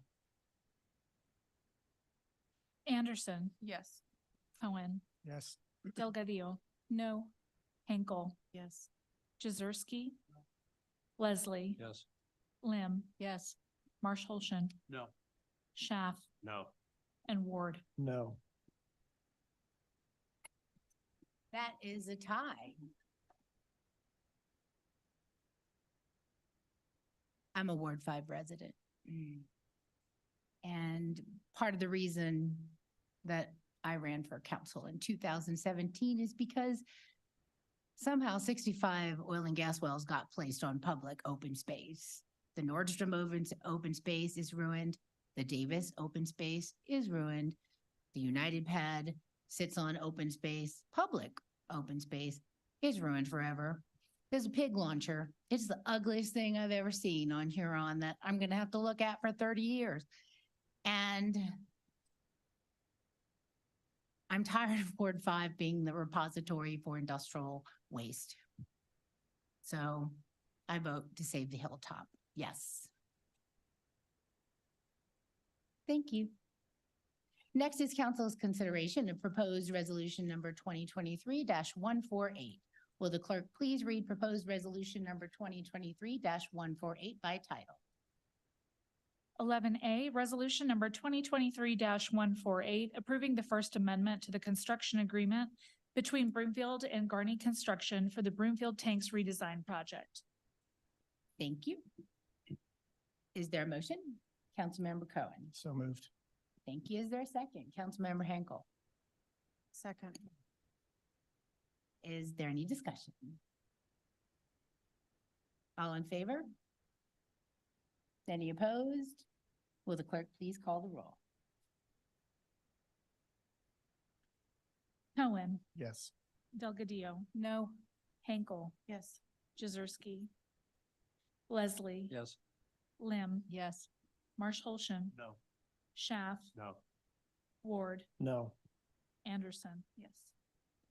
Again, I vote yes to save the hilltop in Ward 5. So that passes 6-5 and the other passed 6-5 as well. And then we're done with that. Thank you all so much. Moving on. Our final item under council business this evening is an update and information regarding Colorado's paid family and medical leave insurance program. Council has a copy of the agenda memorandum, which I'll ask our staff to summarize. Thank you, Mayor. Nikki Macklin, our Director of Human Resources, will walk us through this informational item. Nikki. Good evening, Mayor, Mayor Pro Tem, and Council. The purpose of the presentation tonight is to provide you with an update on the Colorado Family Program, as well as an update on the comprehensive review that staff and the Employee Review Committee, which I will affectionately refer to as the ERC moving forward, to determine whether the benefits that CCOB provides meet or exceed those offered through the family program. There's no action required tonight by council. I'm simply providing you an update. Next slide, please. Oh, one more, sorry. Just a friendly reminder, I know it's been a while since we've talked about family, but the family program is a social insurance program that provides covered employees with 12 weeks of partially paid leave for a couple different qualifying reasons, which you can see up here. Caring for a newborn child during the first year, tied to birth, adoption, or foster care, to care for their own serious health condition or a family's serious health condition, to make arrangements for a family member's military deployment, and to address immediate safety needs and the impact of domestic violence for themselves or a family member. Next slide. The family program provides partial income replacement. It's not a full income replacement, and that benefit is calculated on a sliding scale based on an individual's average weekly wage. So just in summary, the greater the individual's income, the less benefit they will receive in terms of paid income. Next slide. Just a reminder, effective 1/1 of 23, employers were automatically opted into the family program, and they were opted in for at least 3 years. Local governments were given the opportunity to opt out, and that election is good for up to 8 years without additional requirements unless we wish to opt in. Organizations can opt in at any time in future years, and individual employees who want to participate in the benefit can opt in at any time at no greater cost to the organization. Next slide. Upon analysis, staff concluded that the cost of family last year outweighed the benefits to Broomfield and its employees. So the family program participation would increase Broomfield's budget by at least 0.45% of employees' wages if we were to split the cost, or up to 0.9% if Broomfield were to cover the full premium. The paid benefits, job protection, and income replacements that Broomfield currently provides eligible employees meet or exceed the benefits offered by family. Therefore, participation in the program would not have provided most CCOBs with employees with an added benefit. Next slide. Just a reminder of the timeline last year for some of the things we worked through together between council and staff. So in November, staff came to council and we had our first meeting to review the family program participation. Following that meeting on November 10th, ERC met to review the family implications and provided feedback to council by submitting a letter to council prior to the study session on November 15th, expressing their unanimous recommendation that council vote to opt out of family. On November 15th last year, we had a study session where we spent quite a bit of time discussing the details of the program. And then on December 6th, we had our final council meeting where council passed a proposed resolution electing to decline participation in the family program. The resolution did require that we come back to you on or before November 15th of 2023. So that's why I'm here tonight. Next slide. In this past year, just to share with you some of the things we did coming out of the last meeting we had with you discussing this topic is HR has been educating employees regarding the benefits offered under family during the new employee orientation and through ongoing benefits communications throughout the year. We committed to providing employees who wish to opt into the program with assistance in navigating that benefit, even though we weren't doing payroll deductions. To date, only one employee has come forward and asked about the benefit, and he was looking at that particular benefit for paternity leave following the birth of his baby. After looking into the benefit and comparing it against what CCOB offered and the cost to him, he decided that the family benefit was not of great benefit to him and that the CCOB benefits were of greater value. HR conducted a comprehensive benefits review of the organization's insurance and leave benefits, and the results of this comprehensive analysis were shared with the ERC in detail, and they had an opportunity to identify strengths and opportunities for modifications or enhancements to the current leave and benefits offerings. Next slide. The analysis revealed that CCOB's insurance and leave benefits typically meet or exceed what's offered by other governmental agencies in the Denver Boulder market, with the exception of the number of sick leave hours provided. That is likely offset by the fact that CCOB has a unique practice of allowing sick leave to be converted to annual leave at the end of each year, which is very generous to employees. It may also be offset by the fact that CCOB is one of only 2 governmental entities in the survey who offer 100% income replacement while employees are on short-term disability. So they're not required to use their sick leave during that time. Next slide. The analysis reviewed that the paid leave benefits, job protection, and income replacement that CCOB currently provides eligible employees meet or exceed the benefits offered under family insurance program for most employees. Next slide. There were a few gaps that were revealed during the analysis of the family program when comparing CCOB's paid leave benefits to that of what family offers. And those include employees with less than 6 months of employment with CCOB may be offered greater income replacement through the family program than the sick or annual leave that they would have access to during that first 6 months. Employees with more than 6 months but less than 12 months of employment may be offered greater job protection through family than what they would have through FMLA under their employment with CCOB. And lower wage earning employees with limited sick and or annual leave balances who are not eligible for donated leave because they become eligible at 6 months of employment could potentially receive a greater benefit with family. Next slide. With input from the ERC, it's staff's recommendation that the City and County of Broomfield maintain its current election not to participate in the state's family program, as the paid leave benefits, job protection, and income replacement that CCOB offers its eligible employees meet or exceed the benefits offered under family insurance program for the majority of the employee population. And I know that council received a letter from the ERC yesterday, I believe, stating their opinion on that as well. Next slide. Opting into the family program and or creating a self-insured plan that would mirror the family benefits would be costly for the organization and potentially its employees. So the ERC would like to seek employee feedback as to what benefits are important to employees in order to make a data-driven recommendation as to any modifications to the current leave and benefits offerings. HR and the ERC will be partnering in 2024 to conduct a survey eliciting feedback from employees regarding the current leave and benefit offerings.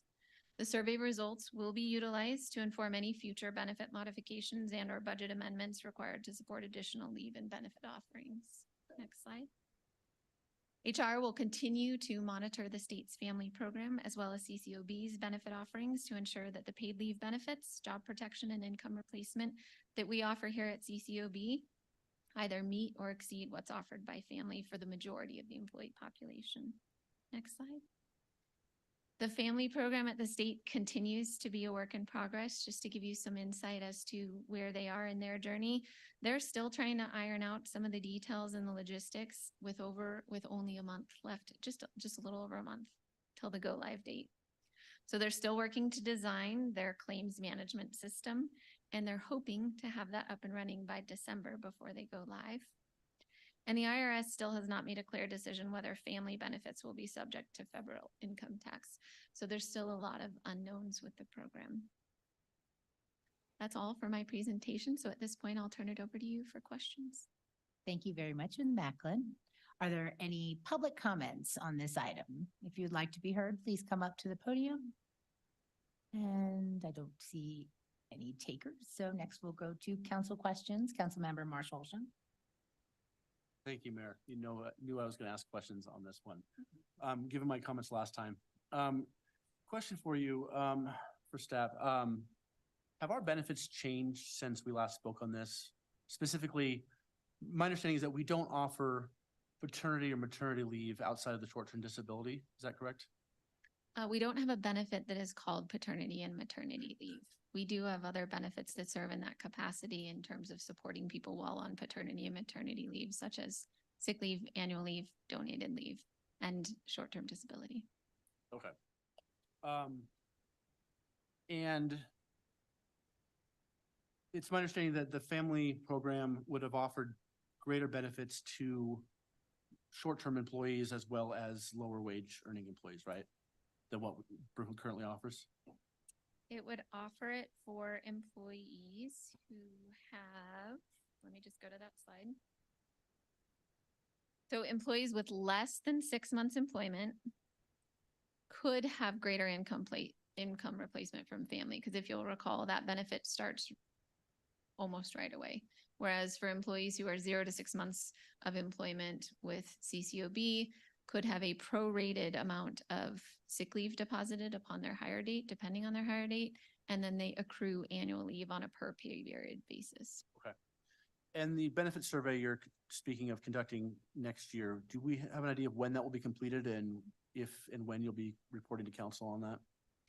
Sure. So I would say within the first 6 months of 2024, we'll complete that benefit survey. Happy to report back to council on the findings of that as soon as it's complete. Okay. I'm just going to give my opinion again that I disagreed with council's decision to not participate in the family program without some other benefit to do the same thing like Denver did. I don't think that our low-income employees are the ones that don't benefit at all from not doing this. So I think they are missing out. So we need to protect them. I also could not disagree with the donated leave policy and the lack of maternity and paternity leave.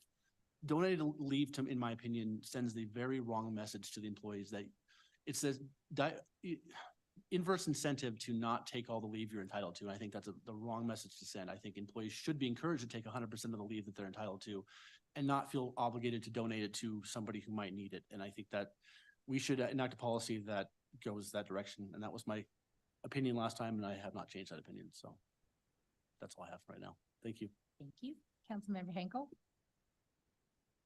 Thank you, Mayor, and thank you for the update today, and thank you for the letter from the Employees Review Committee. I did have some questions on email, and while they were answered, it just seems to me like the committee itself might need to be, just relooked at, just for the fact that we don't have anyone who is at the lower wage income, and we don't have anyone being representative on that committee as being, working 6 months or less. I think representation matters when we talk about, these committees.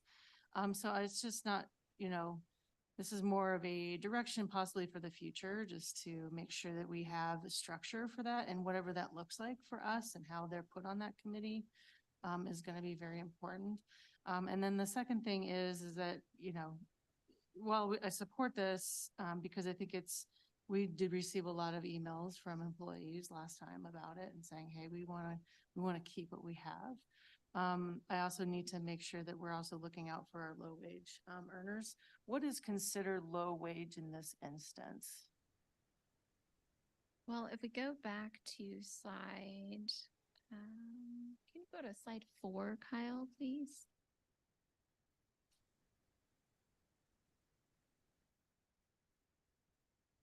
So as I mentioned, the benefits are calculated on a sliding scale. So you can see here, Councilmember Hinkle, that for someone who has an average weekly wage of $500, they would receive 90% of their income. And as that income goes up, so low wage is relative, right? Depending on the eye of the beholder. But what you can see here is the lower the wage, the higher the benefit. Okay. All right. Yeah, that's just sort of my feedback on the committee. If we have someone making, it seems like $2,000 a month or so, if we have the lower wage earners on that committee, I think it'd be just helpful to have that viewpoint. But I appreciate the feedback on it. Thank you. Thank you. Any other questions from council? Sorry, Mayor, I was Ms. just gonna Young. ask Ms. Macklin, to Councilmember Hinkle's question, can you talk a little bit about, so there's the ERC representation that sits on the committee, but there's also work that those ERC reps do within their departments. Can you just talk a little bit about that to make sure, you know, we kind of have a little bit more understanding of how that representation works? Yeah, I appreciate the question and the opportunity to clarify. I think it's also worth noting that the ERC members were nominated by their peers. So the organization had an opportunity to nominate people, and then they were voted upon by the employee population. So the folks that serve on the ERC were nominated and elected by their peers. There was nothing limiting the low wage earners from being on, or folks with only 6 months.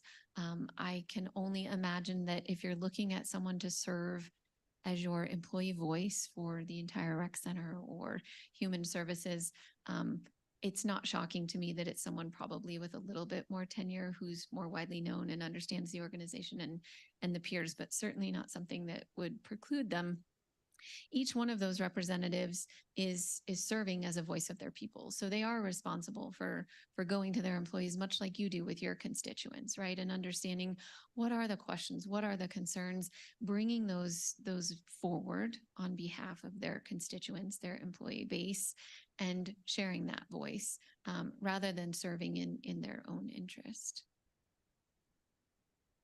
Thank you. Yeah, I just know like on the CSBG board, for instance, we have a requirement for someone to have either a real estate background, and then we have another requirement for maybe someone to have low income background or anything like that. So I don't know maybe what that structure could look like. I realize it's a voting process and they trust them. I do note that that's what they noted during the committee, right? They're saying, hey, these populations might be affected.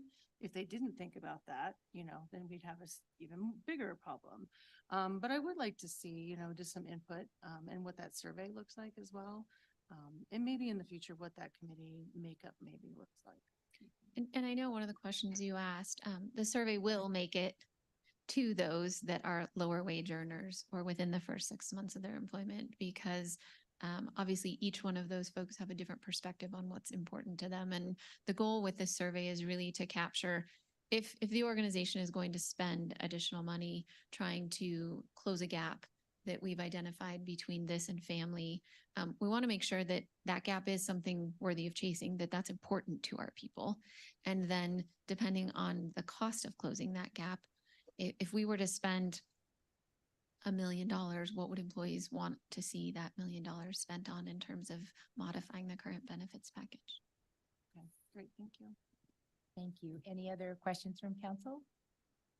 Well, my question is, it says that Broomfield is only one of 2 governmental entities in the survey who offer 100% income replacement while employees are on short-term disability. And talking with mayors when this first came by, they couldn't believe that we offered 100% short-term disability. So who is the other governmental entity? If you, It's Commerce City. interesting. So we're the only two. Yeah, I mean, as an HR professional with 25 years of service, I couldn't believe we were doing that either. So it's a wonderful way to take care of our employees who are in need. I agree. And it's rare because we were going over benefits with the Mile High Flood District. They didn't offer any short-term disability, but we added some. I mean, I put myself on the benefits committee to help. But thank you so much, Ms. Macklin, Of for the course. update. Thank you. Mhm. All right. The attorney's report is next. Do you have any news to share, Ms. Rogers? No. Oh, I But thought you- thank you. I mean, I'm thinking I of thought you something were. fun and interesting, but no, I don't. Okay, fine. The city and county managers report, Mr. Davis, Ms. Yeoman, what y'all have? We don't have anything. I think we're gonna have a conversation here in a little bit, so thank you, Mayor. Thank you. And then on special reports, our next item is number 17, which was moved during the agenda, approval to take place after council business. We'll be hearing from the Charter Review Committee. The City Council impaneled the Charter Review Committee to do a review of the Broomfield Charter and recommend any changes that the committee thinks should be made. I want to note that the committee is only making recommendations. No changes will be made to the charter unless approved by the voters. And that only happens after council approves ordinances containing ballot measures. It's a process, and this is the first step in a very long process to hopefully update our charter from the 70s. Sam Taylor was the chair of the Charter Review Committee, and I see him at the podium now. We're looking forward to his report. Sam, go ahead. Well, thank you, Mayor, Council, and staff. I'm looking forward to it is maybe kind of strong. Putting up with it. Next slide, please. A little bit of the outline right here. You see that we were, I'm going to summarize what we did. It was a very long process. We're going to go through what we did, why we did it, our public input, and then I'll go through the recommendations that the committee as a whole came in on. And next steps will be summed up by your attorney and you, because our part's done as of tonight. Next slide, please. Want to thank the committee members, and a few of them here: Seth Patterson, Leonard Giuliano, David Matthews, Cheryl Lovell. I'm here, of course. We had two council members, James Marsh Holson, and thank you very much for moving this up on the agenda, because I have a feeling the next item will be a long one. And Councilmember Austin Ward. So thank you, everybody that was on here. There was a lot of input from everybody and some very robust discussions and very differing opinions on many things, which is how you come to better decisions. So next slide, please. So here is what our charge was. This is what we heard from the City Council we needed to do. We need to review and analyze the charter and provide recommendations. That is the largest thing. Conduct outreach, provide a forum for public comments, evaluate the structure of our government. And we did ongoing reports, and your council member representatives, I believe, gave regular reports to council. And now we have a final recommendation, and here's our presentation. Next slide, please. So the first part of the charge was to review and analyze the charter and provide recommendations. And we did. Most of it was outdated language. But there were some things, modernizing technology, because there was a lot of very old language. Remember, this document, most of it's from 1975. Technology is just a little different. So we did conducted outreach. We had 3 town halls. We had a booth at Taste It and Broomfield Days, flyers through the community, website, email, comment forms. Some were great, some not so great, but we tried them all to see who we could get and get anybody evaluated. And all of our meetings were open to the public. We didn't take public comments at the meetings, because I've seen sometimes if you don't have a process to take public comment, you don't get as much work done. And we were already meeting 2 hours each meeting twice a month. And we did want to finish on a regular basis, but we did read every single email and listen to every comment that came in. Your attorney made sure of And we provided the ongoing status updates on a regular thing, and now we're about to do the report. So next slide, please. So here's what we heard from the public. And you see the word limited because it was more limited than we thought. But we did take it all. We took everybody's opinions into consideration, and we asked family and friends and listened to everybody. So one of the things we heard and want to do is preserve the volunteer nature of elected office. We came to the conclusion, not a full-time job. It's part of a community service. And one of the things we looked at too is we respect that council people have to put in so much time. So we also looked at what's in the charter that we could minimize some of the time you have to do, some that isn't necessary to a council position. So we tried to find things like that. The compensation, which is another big one, we had a lot of opinions on that one. And a lot of these things were just like, yeah, simple. We looked at this. We looked at all these different ideas. You see the different ones. We had no increase. We actually had some recommendations to have it completely volunteer, no pay whatsoever. Current compensation indexed to inflation. There was also talk about how many boards or commissions you participate in, because that is a model that some councils use. And then we considered limiting some of the official duties. Next slide. So a few of the things we did also here is we should streamline the number of mandatory boards and commissions. You have a lot that you are required to go to. Maybe some of them shouldn't be quite so required. Shorter terms for more competition was talked about. Proportional representation for selecting council, we heard.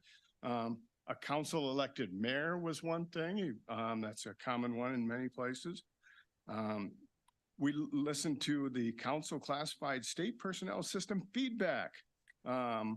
We listened to, a lot of times, should we have two? Should we have one person per ward? We even had a suggestion that maybe we should have three. All these were discussed for more representation or more efficiency. So in the process, one of the things we were looking at is more efficient government operations, which was a suggestion, and transparency. Our citizens love transparency. They want to know what you're up to. They don't always want to show up at the meeting, and I don't blame them, but they do want to know what their council is up to. Next slide, please. So the committee is recommending these various types. And I got to go back. I apologize. I got to go back to one of the slides when I was saying thank yous. There are a few thank yous that I wrote down that I skipped right over because I have a tendency to go too fast. The staff that put this together for us, unbelievable. We could not have done a tenth of it without it. Jonathan Barch, did I pronounce his last name right? He was a facilitator we brought in halfway through because there was so much time that we were talking and a lot of things. He helped us facilitate and move things through a little bit faster without sacrificing the input. I think Jeff Wilson was also there, but really the two people that kept us on track and really talked was Denise Keith and Nancy Rogers. They were just amazing. So you got two really good employees there.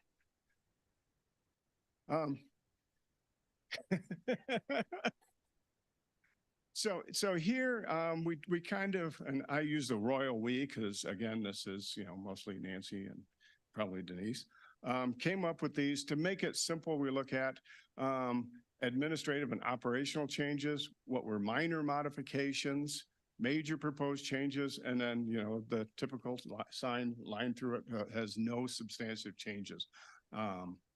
So we don't have any to the form of government or the policymaker. So next slide, please.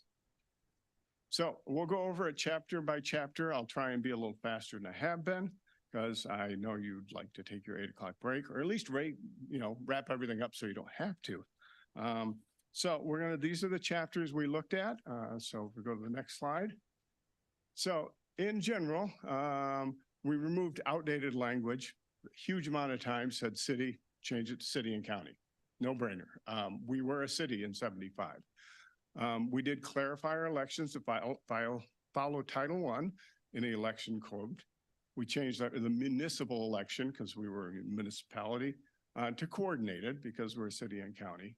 That takes us all the way up to chapter 4 or chapter 5 on the minors. Council procedures. It didn't specify that. It does say you have to have a minimum of 2 meetings a month.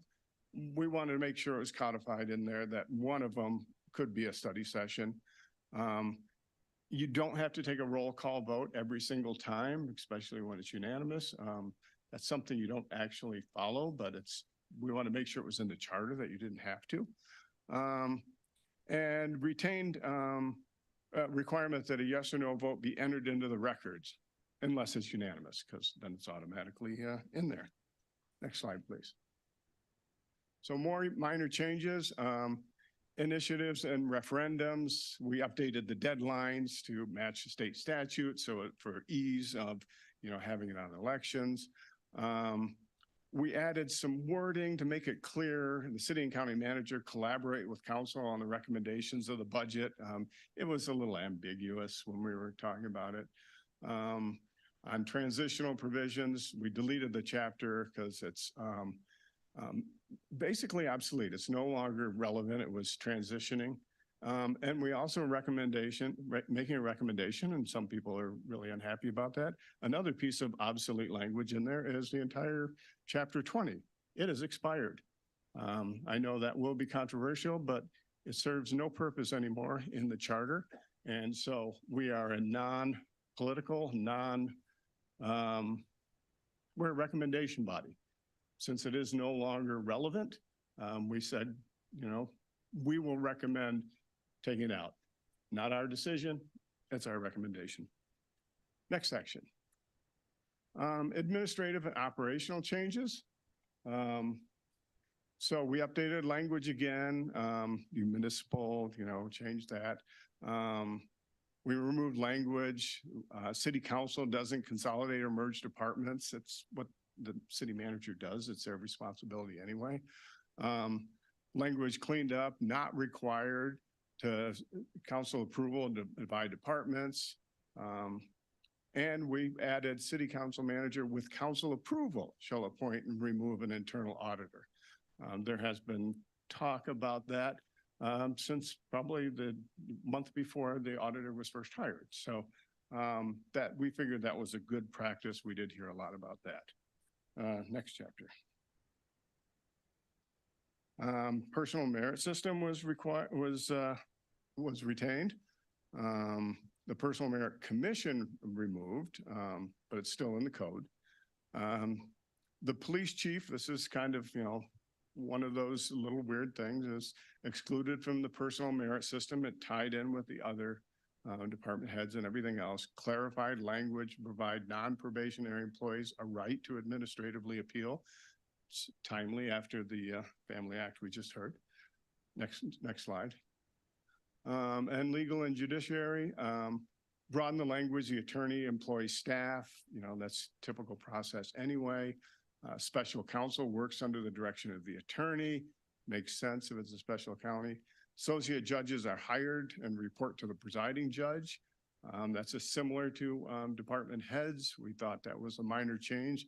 And staff hired and report to the presiding judge. So the judge does have some control over the staff. Next slide, please. Boards and commissions. We removed the language board member for just cause. What's just cause?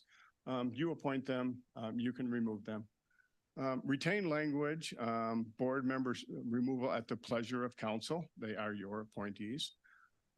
Clarified that current council members' employees cannot serve on any temporary boards or commissions. I'll let you stew on that one. Added council may permit an individual to serve on more than one board or commission. Some of them do. There's been occasions where you've needed to have somebody on 2 committees. It wasn't clear whether that was allowed. Now, if you go with this, it will be. Next slide, please. Intergovernmental Relations allows intergovernmental contracts to be approved by a majority, not 2/3. That one had a lot of discussion. You just had that come up today. Did have a lot of discussion on that one. Permits council to delegate authority to enter into certain intergovernmental contracts. So you're not, even if it's a $50 contract with a school district, city council would have to approve it. Why? And it requires intergovernmental contracts be published on the city and county website. Next slide, please. Now we go into some actual kind of major changes. Ward boundary maps only can be altered after the census or when there's more than a 5% difference. When the staff brings one to the council, they cannot be modified by council. To take it out of the political hands, it can't. They can only approve or reject. And changes in ward boundaries, it's the process not to exclude a sitting council member. Now it'll be in the charter. These are things we wanted to make sure that were brought to your attention. Next slide. On council, here is some of the major changes we did recommend. We didn't recommend changing the amount of council members, although we talked about going all the way down to 3. We talked about going up to 15 and discussed the merits of the pros and cons of all those. We are suggesting that it goes up to 3 terms. Lot of discussion that maybe we should get rid of term limits. Maybe we should leave it at 2. There was some general agreement that, sometimes maybe 2 isn't quite enough, although in, some cases like mine, 2 was plenty. A lot of people would agree with that. Another thing, we wanted to make sure that this was a volunteer position. So if you miss 50% or more, your seat is deemed vacant. You don't have to be, the council doesn't have to think, oh, should we throw them off? Or does it have to be a recall because they never show up? Now, if you don't show up for half the meetings, your seat's vacant. Vacancies will be filled by appointment, but only until the next coordinated election. So for council members, that means you would not, if somebody leaves, it would be appointed until the next election, regular election, which would be in November. That could be, and it would be the next coordinated election that was possible. Obviously, if somebody left in late September, or early October, late October, there's no way to get them on the ballot. All the closings are done, so it would have to go to the next one. Council must adopt job descriptions, duties, and general assignments. Right now, there isn't any. This would give new city council people, even before when they're running, these are the duties. Here's what you're expected to do. Even somebody that has their very first job at age 13 usually gets a job description. Next slide, please. So no change at mayor being elected. Like I said, we talked about the mayor being the body, the mayor being, various things. We are suggesting changing it to a 4-year term and expanding it to a possible 3 to match up with the city council. In years past, there was a huge argument that the mayor should be with every single election to bring out the vote. Well, since the vast majority of our votes are by mail anyway, there's less of an incentive to have them on the ballot each time when somebody can vote from their kitchen table. The mayor, with the assistance of the city county manager, sets the agenda. So still a weak mayor system, but it would be in the charter if it goes in front of them, that it is set by the mayor with the assistance of city and county. Vacancies of the mayor filled via a special election, unless it occurs to the coordinated election, then is filled by appointment. There were a lot of discussions. How do we do that? Should we just automatically have one? Should they be appointed until their next one? Why doesn't the mayor pro tem just step in like it does in some places? We decided as a whole, maybe, and most of these are not necessarily unanimous, but as a majority after the discussion, we decided this would fit best for our community. And again, job descriptions, general assignment for the mayor, just like council. Next slide, please. Now, on compensation, we had some robust discussions. We actually came back to that multiple times. There was an agreement that for what is required of city council, the pay is too low for what city council does. That was a general agreement. What we couldn't come up with is how that would be. And you'll see the second bullet point. It's particularly the 5 resident members. And we highlighted this because yes, we did have 2 city council members, but we wanted to make sure that you heard from the citizens. And the citizens would hear that this was what the citizens on the committee thought. That the compensation, not only did we say the pay is too low for what's done, that it should be tied to a relevant independent index.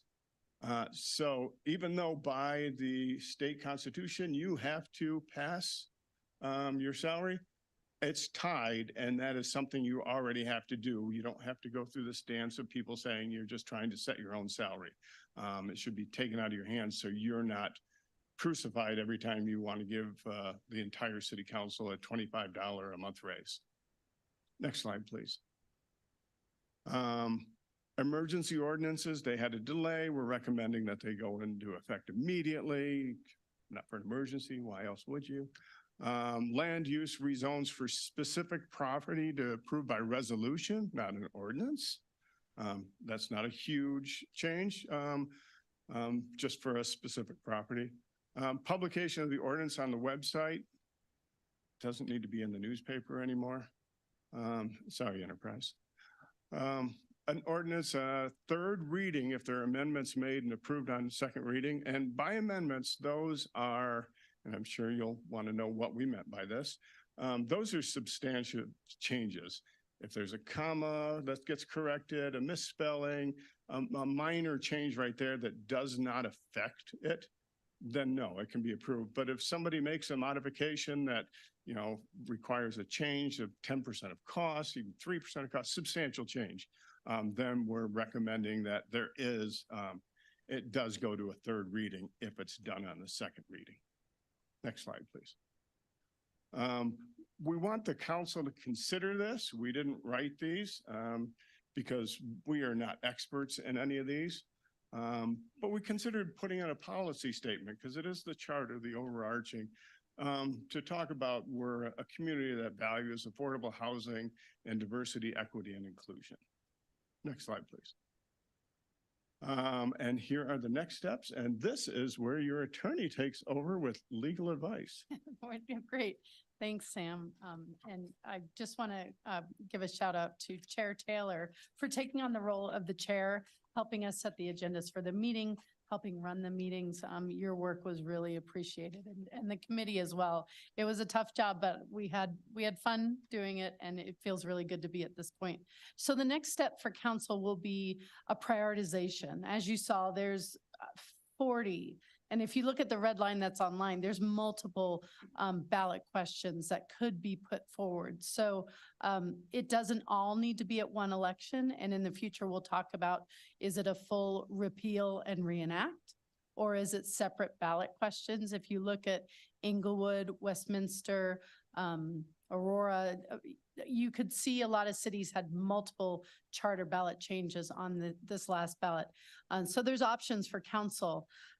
After that prioritization, then we would start working on the ordinances with the ballot questions. As Sam mentioned, these are recommendations from the committee. The council, as the elected body, can decide what the direction to council is on what we should prepare for you based on what you're hearing from your constituents, based upon what happens during the ordinances, the first and second reading of ordinances. And then you would approve those ballot questions, and then those would go to a public vote.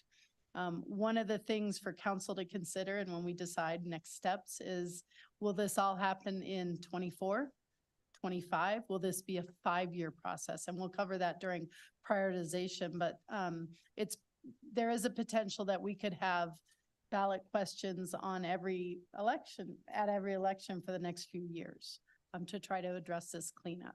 So those are the next steps. We're looking at council calendar, right? We're looking at potentially a study session in March to make sure we have the sufficient time to not only talk about that, but that gives us enough time, should council want to look at putting ballot questions on the 2024 election, that we have time to draft those questions and get them ready before that late summer deadline.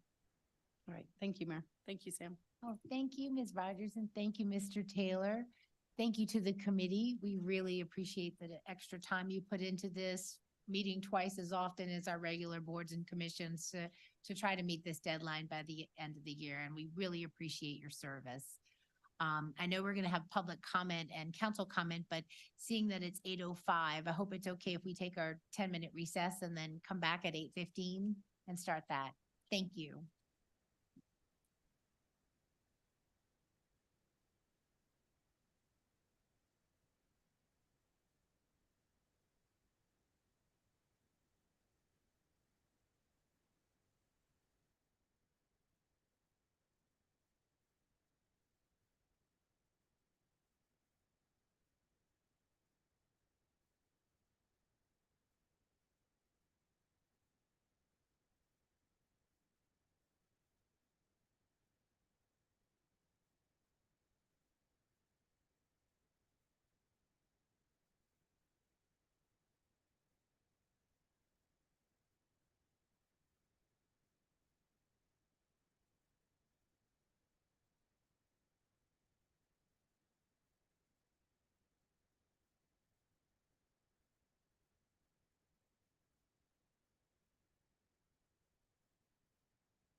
Ready, Kyle? Thank you. Welcome back, everyone. We were just about to proceed with public comments on the Charter Review Committee's presentation. So if there's anyone who would like to be heard on this topic, please come up to the podium and state your name and shake Sam's hand and thank him. And for the record, and limit your comments to 3 minutes, please.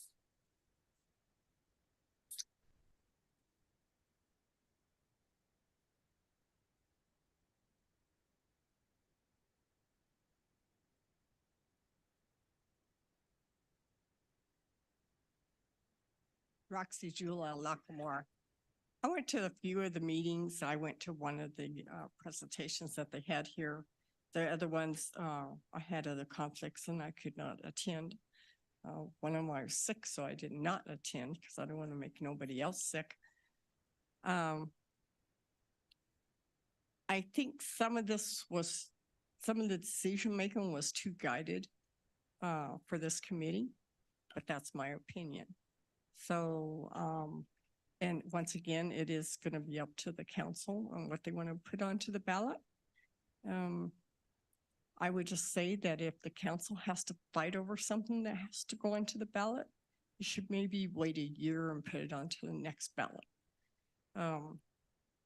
If you're going to do it for yourself, or make something better for yourself, you might want to think about the future or think about some of the things that are going on within our community right now.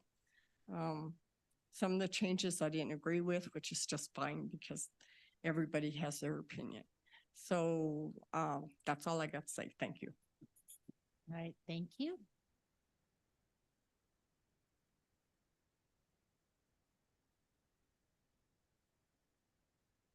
Hello, members of council. My name is Peter Kraus, and I am in Ward 3. And as I campaigned and I door knocked, I ran into a fellow named Alan Castle. He served on the city council from 1985 to 1993, prior to when my mom was on council from 93 to 97 in Ward 3. And what he said to me was that in his day, a couple of things. Council was during his time, and council was entirely nonpartisan. It was done because people loved Broomfield. That's why people were on the council, not to advance any political agenda.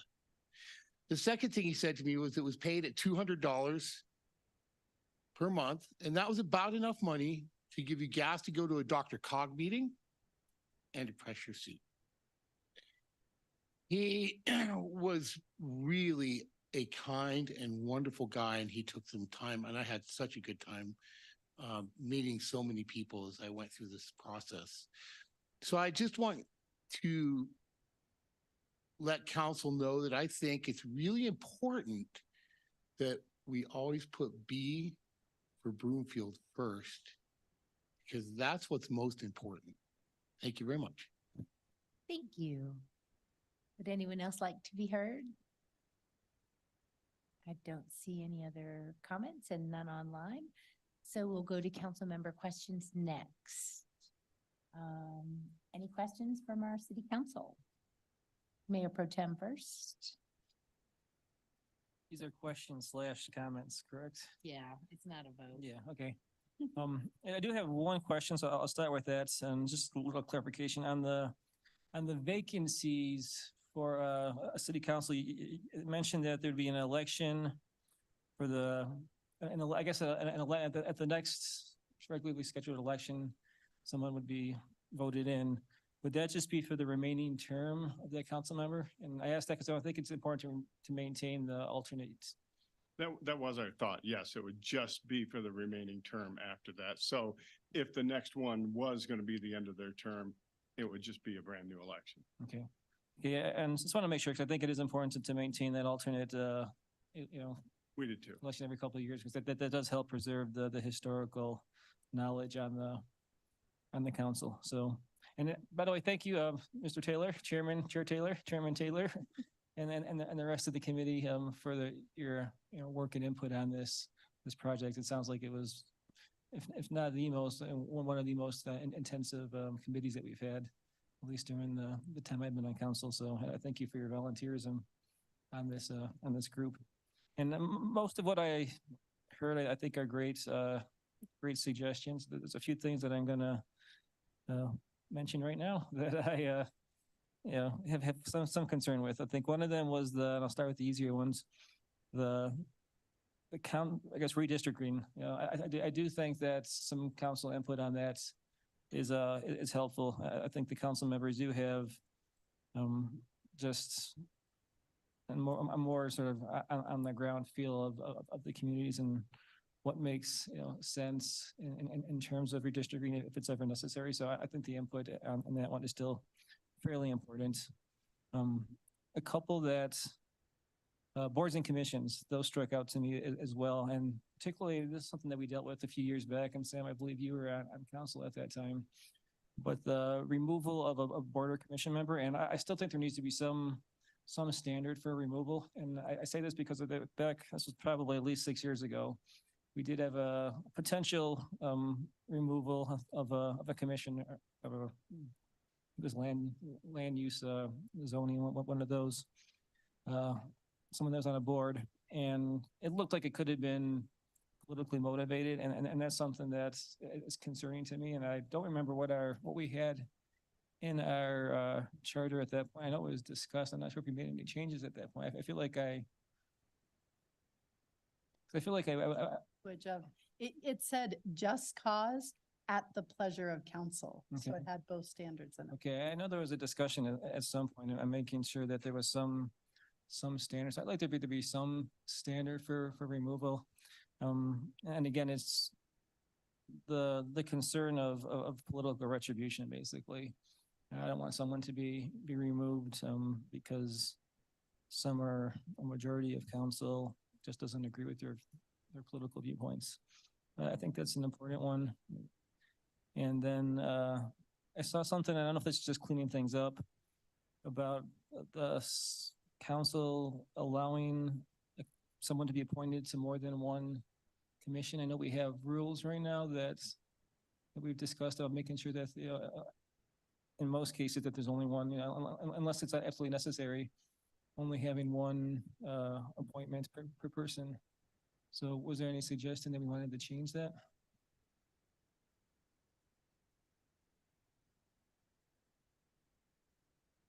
I'll comment on that discussion. We had a little bit that it wasn't clear, and there are occasions where you want to have somebody on more than one, and it wasn't clear that somebody could be appointed to two.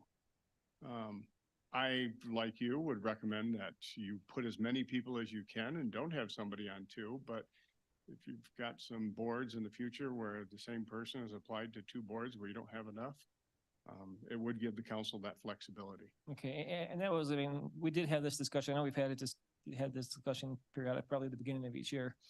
When we're making appointments, but this was a discussion we had a few years back, and the reasoning was at the time that we do get so many qualified and excellent candidates for the boards and commissions that we wanted to make sure that we got as many people on as possible. And we didn't want to have just a few folks that were going to be populating, a majority of our board. So I know we discussed this. We had at least some informal rules that we had discussed at the time to make sure that there's only, again, with exceptions, the exceptions being if there's no one qualified for a particular position. And occasionally that happens in some of the less popular boards, that if we have to, double somebody up, allow that ability for an exception. But the general rule, I believe at least still should be, one person per board and commission. So, a couple other things. I think these were I actually really did like that the mayor will be able to set the agenda. I do think that currently Manager Hoffman and the rest of her staff do a great job from my experience over the last couple of years of really including the mayor and the mayor pro tem in the agenda setting each week. But it was always my assumption, when I took this job, that the mayor would be the one that sets the agenda. I feel like that's why they are elected by the general population. So I think it's probably not going to make a whole big bit of difference right now, but it's good to have that in the, just so it's there in the future. It's making it clear that the that is the responsibility of the mayor, working with the assistance and guidance from the staff. And the one thing that I do significantly disagree with, and I will campaign against if this does come, get recommended, is the extension of the term limits to 3 4-year terms. I've, having done this for 8 years, I think that's plenty of time. I've been in a big advocate of term limits, for many years. I pushed really hard to make sure that our boards and commissions had terms, because we were reappointing the same folks over and over again, and again, limiting new ideas, fresh ideas, and fresh faces, on our boards and commissions. And I feel the same way about this position. I think 8 years is it's a long period of time. Gives you plenty of opportunities to, make a difference in the community. But then, having that 8-year term limit then does allow fresh faces and fresh ideas to continually cycle into the community. Because the reality is incumbents have a huge advantage in any election. I think it's, I think of one election that I'm aware of, an incumbent has not been reelected. So I think term limits are important, and that one I will make a big deal out of with my small squawk box that I will have if this does make it on the agenda. So that's all I have. Thank you. Thank you. Councilmember Marsh Holston. Thank you, Mayor. Since I served on the committee, I do not have questions for the committee, but I did want to ask a question to Ms. Rogers that was raised by a resident. We made the committee recommended changing the statute on elections in the charter. Can you explain why that was made? Yes, so there's 2 options for election. Well, there's 3 actually. We put all the procedures in charter code. We adopt Title I, which applies to coordinated elections, which are run by counties, or Title 31, which is municipal elections. In the election context, we are much more a county, and we have to make sure we meet those county requirements than we are a municipality.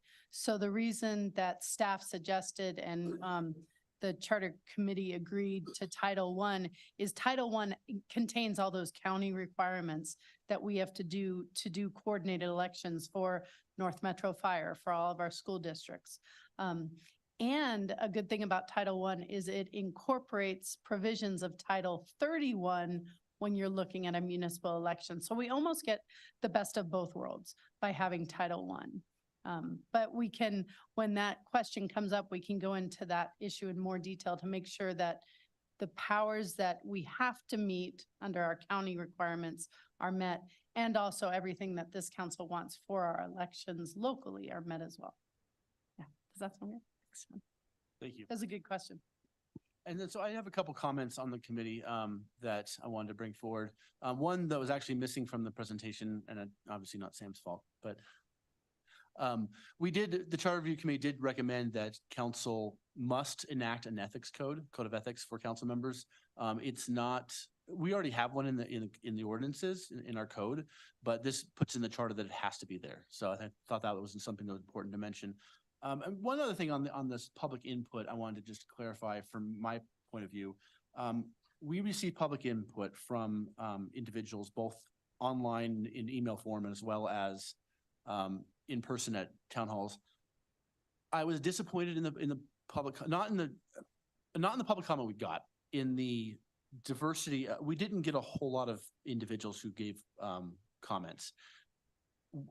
The vast majority of the meetings were attended by the same few people. The town halls were attended by mostly the same people, and their opinions are valid, and I have no problem with hearing their opinions. I was hoping to hear from a wider range of the community, and we didn't get that. And we even tried with the Broomfield Days and the Taste It. We had people pick up flyers to make comments, and then nobody ever did. So it was kind of difficult to get a representative view of the community on the process. So it was, it is what it is, but I want to point that out. So thank you, Mayor.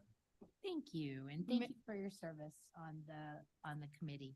Mayor, Yes. we will make that change on the slide deck, because we're going to post the slide deck on the Charter Committee website, because that's a good point. That is a significant add on the ethics code. It's a new section 411 that was added. Awesome. Next is Councilmember Duncan. Thank you, Mayor. I had one small clarification question, and I know it came up on the slides, but it's essentially on page 5, under chapter 11, the second bullet point. It's just a little confusing with current council members and employees cannot serve on any temporary boards or commissions in addition to the existing prohibition for permanent boards and commissions. It sounds, do you see why that's a little confusing to me? It kind of sounds like there's a prohibition on temporary and permanent. So can we just please clarify that? Because I know that's not what's being said. Yes, so the charter right now says council shall not serve on any permanent boards or commissions, which is the reason that we have ex officio members, like on ACES and OSTAC, for example. So that's what the charter currently says. So the Charter Review Commission looked at, is that requirement a good one? And they agreed to keep that in. And they said, we should expand it to temporary boards and commission, like the Charter Review Committee is a good example of a temporary board or commission. If we're gonna say that, to Mayor Pro Tem's point, we want to open it up to our residents to serve on our boards and commissions and not take seats by employees or council members, then we should include the temporary boards and commissions. Although I'll defer to the committee if I'm missing that. But yeah, that is confusing, but we did that to sort of remind people that there is a current prohibition against council serving on permanent boards and commissions. And she was right. There was consensus, I will say, maybe not 100% agreement. There was not 100% agreement on anything except for city and county where it said city. But pretty much consensus that why council has a duty to know what's going on with all the boards and commissions, that they probably shouldn't be voting members of those boards and commissions because anything that's reported goes to them anyway, where they have, full input and full knowledge there. So that was kind of a general consensus, and that's why we put in the temporary to go along with it. Okay, I appreciate that clarification. That is definitely a little bit of a change, but I think I appreciate the desire for more community input, and I think that's important and, open to a discussion about that too. So yeah, that's kind of all I had. I appreciate all your work on this as well. Just wanted to echo that. So thank you to the committee. That's it. Thank you. Next is Councilmember Shan. Thank you, Mayor, and thank you to the members of the Charter Review Committee and staff, of course, for your support on this work to review our charter, which is great. And thank you for the thoughtful recommendations. Thank you to Council Members Marsh Holshin as well as Ward for your service to this committee. I appreciate the conversation that it included, many subjects that we don't even have recommendations for, some that crashed and burned. I appreciate, it really showed me that this wasn't just a limited review of the charter, but this was a full review of the charter. Nothing was untouched. Everything was discussed. And what we have here are some very thoughtful recommendations. So I do appreciate that. So a few questions. One is of course we have a study session coming up, so I assume that we're not getting too much into the details of what these recommendations are tonight. That's correct. Is that correct? Okay, thank you, Mayor.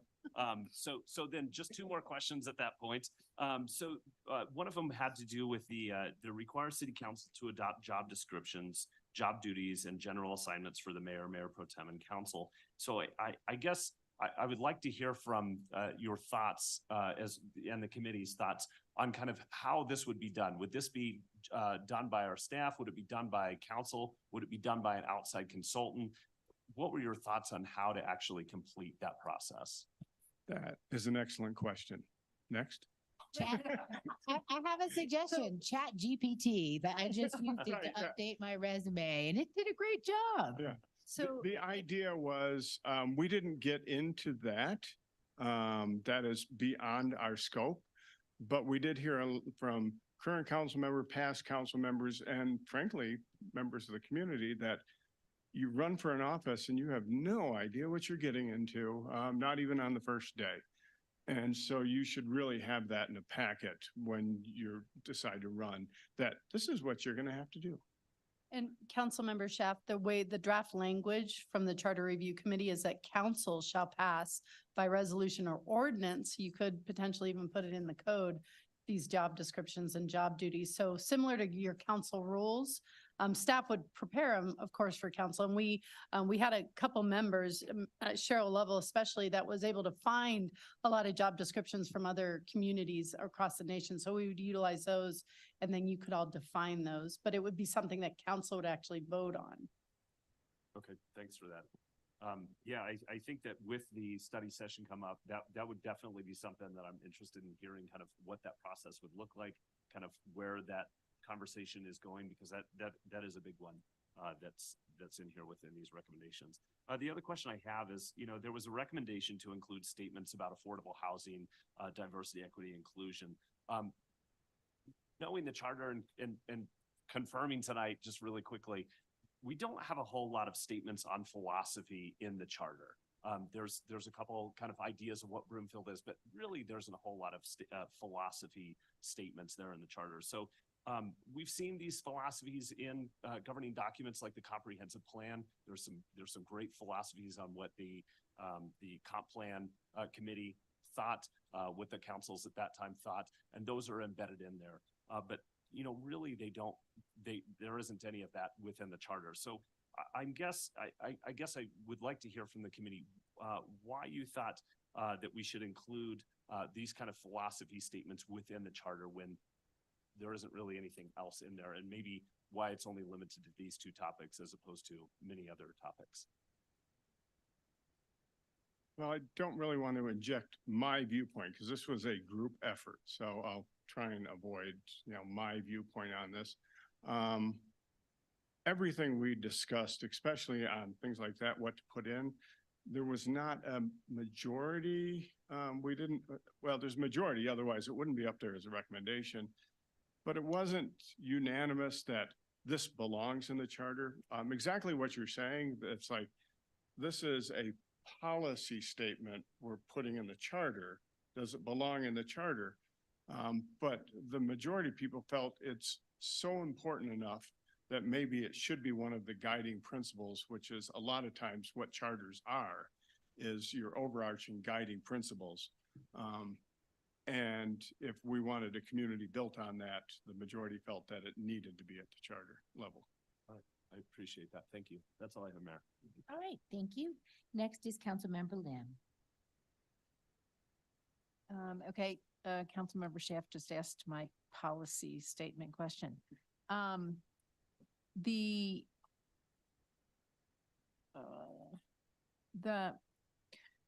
redistricting, okay, this had, you'll have to trust that I had thought of this before a resident asked this question, but the resident did ask this question. Why is the deviation between the wards not less than the threshold for that causes redistricting? Both are set at 5%. The threshold for redistricting is 5%, but yet when you redistrict, you can have up to a 5% deviation. That didn't make sense to me either, why the percent deviation in the result wasn't less than the trigger.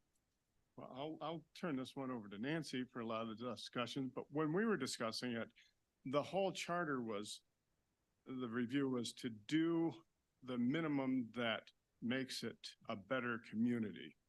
And we didn't want to set, okay, it's got to be within 2%, then you might be splitting neighborhoods, or move it up to 10%. And there's legal reasons that we had to follow for some of the numbers.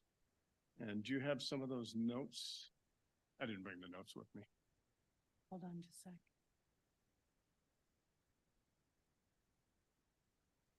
I think the goal in adding this was twofold.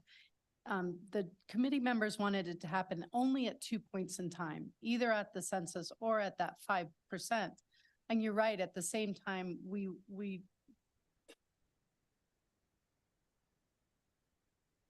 would be doing the, sorry, let me consider with,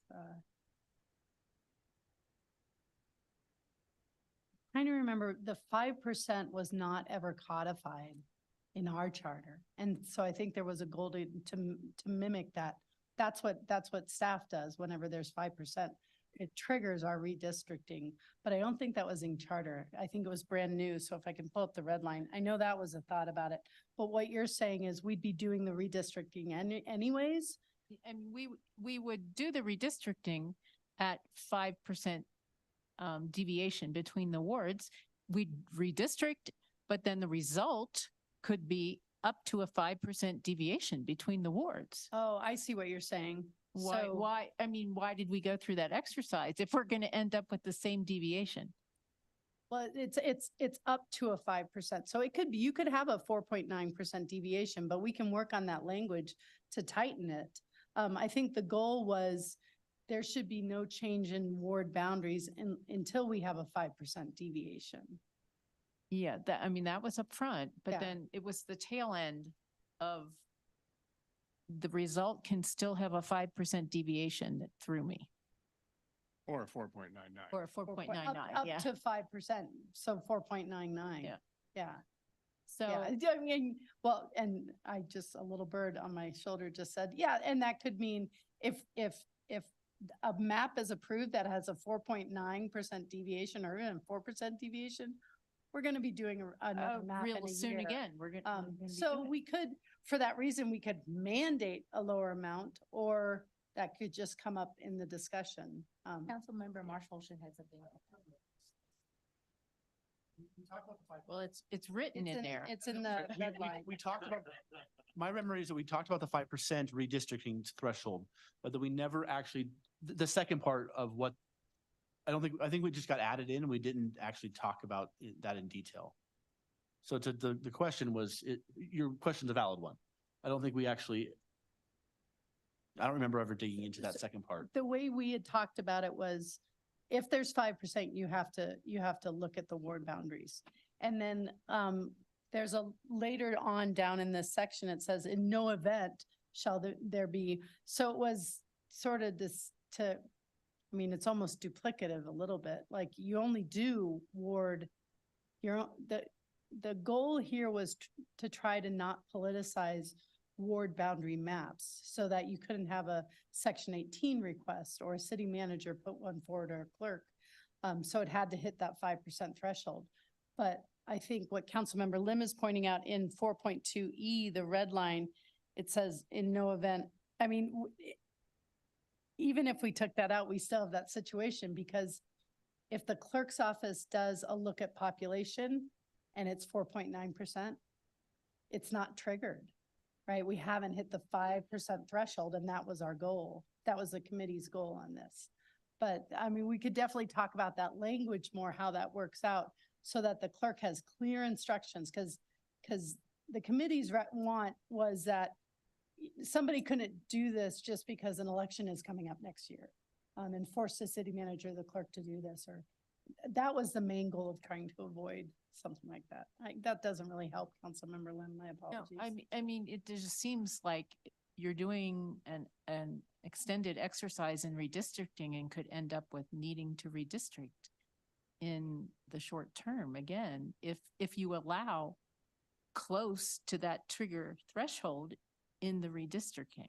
So what I hear you saying is 5% would trigger the redistricting, but the redistricting map must be at a 3% threshold. Or I don't know what that something, number yeah. is, but Yeah. it shouldn't be up to 5%. Because That's the trigger yeah. in the front end. No, that's good feedback as we work on that language to come back to council for the study session. We can talk to the clerk's office about what would that look like? Because a lot of times, 1, 2, 3 are good, but 4 and 5 are like, oh, well, those are at 3.8%, and we don't want to hamstring that and divide neighborhoods. I mean, that was definitely feedback that we heard, is do this in a way that doesn't really divide neighborhoods. Okay.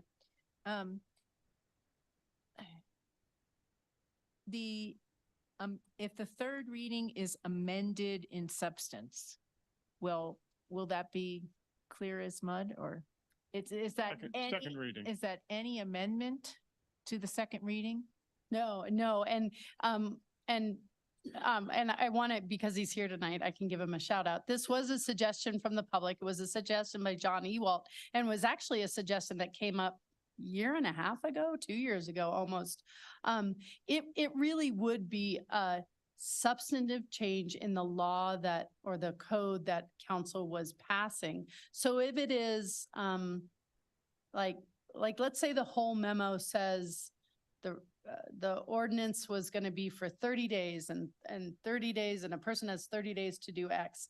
And then there's a typo in the ordinance that said 60 days. I mean, clearly that's a Scrivener's error, and I think we can explain that. It is those types of mistakes, and we've seen those come up in meetings where staff just needs to do some corrections. That's what we were talking about. It has to be something that changes. So let's say the whole memo said 60, 60, 60. There's an amendment to change it to 30. To me, that's a substantive change. That's a key term.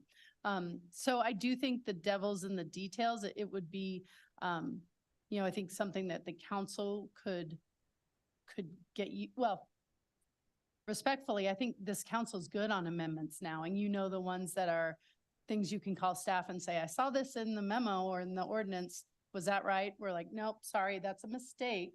We'll fix it. Or that's an amendment. You need to bring it to council. Definitely anything that council votes on as an amendment would be a substantive amendment. That's probably better. In chapter 20, the proposal to delete chapter 20 on the prohibition of hydraulic fracturing. I listened to the meeting on that. Attorney Rogers, it seemed at the beginning that you acknowledged that it was passed by the voters and you understood the challenge of removing it. And you indicated there was no harm in keeping it there, is what I heard you say in the meeting. Is that the case?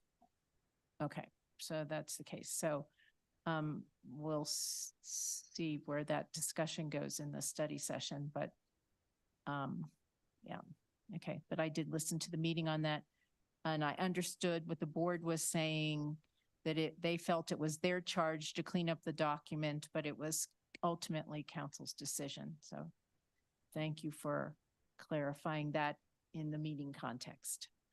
I agree with Council Member Jezierski. I don't see the need for any council member extension to 3 terms. I'll state that up front. Thank you. Thank you. Councilmember Hinkle. Thank you. Thank you all for your work. I really appreciate it. And I tried to stay out of it as much as possible. But it sounds like you guys kind of wanted to get rid of Marshall, Shannon, Ward because you guys don't want them on temporary boards. It was kind of a passive aggressive way. I'm not really sure. And I would like to correct Councilmember Jezierski. I respect your input. I did actually beat an incumbent by 20 points and I just received more votes. You said 1? Okay. Okay, I missed that. Thank you. I would like to know, and maybe I missed this, so I apologize, but just the governance of your committee. It sounds like there's a lot of communication about, let's say compensation or whatnot, and we couldn't come to a consensus. So how did you move things forward and how was it voted on? It was majority, is that correct? When it came down to it, it was a majority. We tried to get consensus and with the different ideas and come to something. I mean, even with all the council members that we could all agree on that makes sense.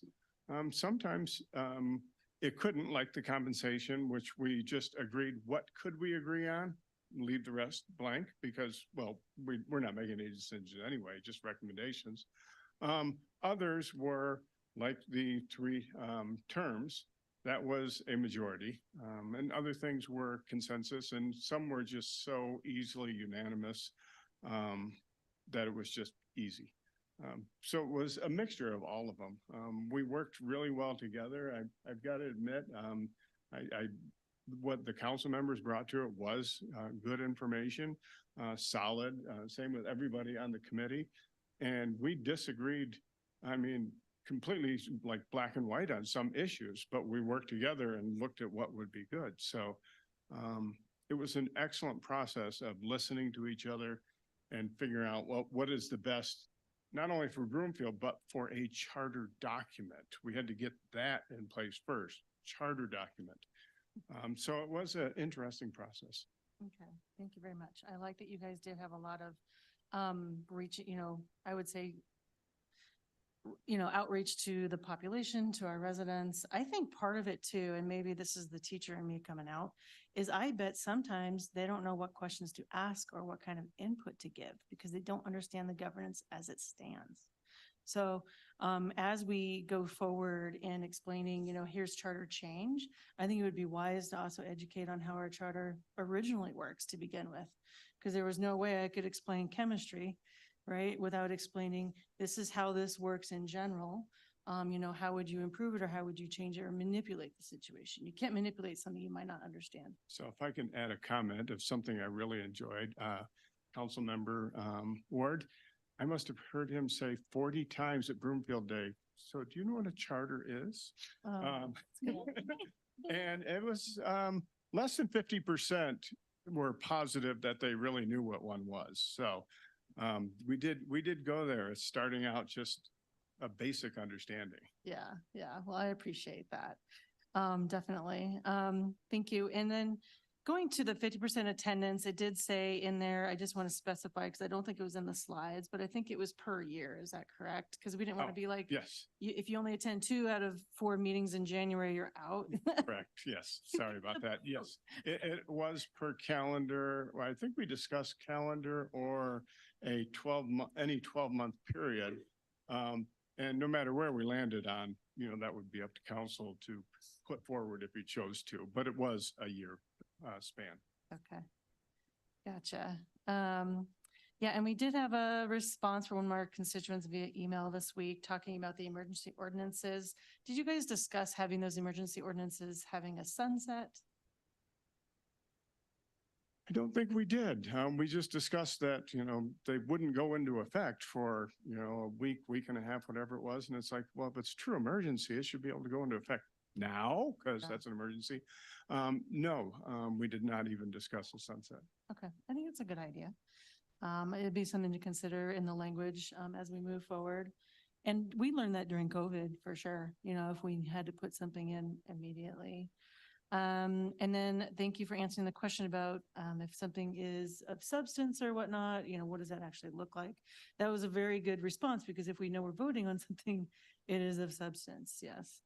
Compensation, I still think we need to address this. I really do feel, it sounds like you guys also want us to address this. So I don't think that this is something that council has to take on necessarily. But maybe, we could have maybe even more stakeholder work when it comes to compensation. I even think 30% AMI is something that I think a lot of people could agree on. And then I did notice in the language, it said that we could remove, I believe, if my memory serves me right, we could remove someone if they've had a felony. Is that correct? Did we add that language? It's still in there. It goes to eligibility and that part wasn't changed. Let me pull that up real quick.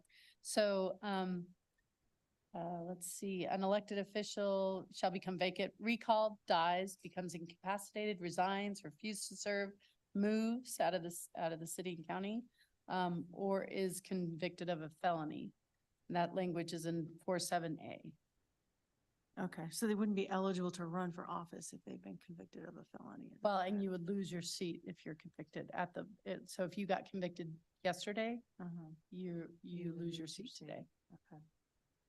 Good thing marijuana isn't a felony anymore. I do think that there are some more sinister things that we do have to kind of consider too, like drunk driving or anything like that if we're, injuring someone. So that's just for another day, but that's just something I think we should evaluate.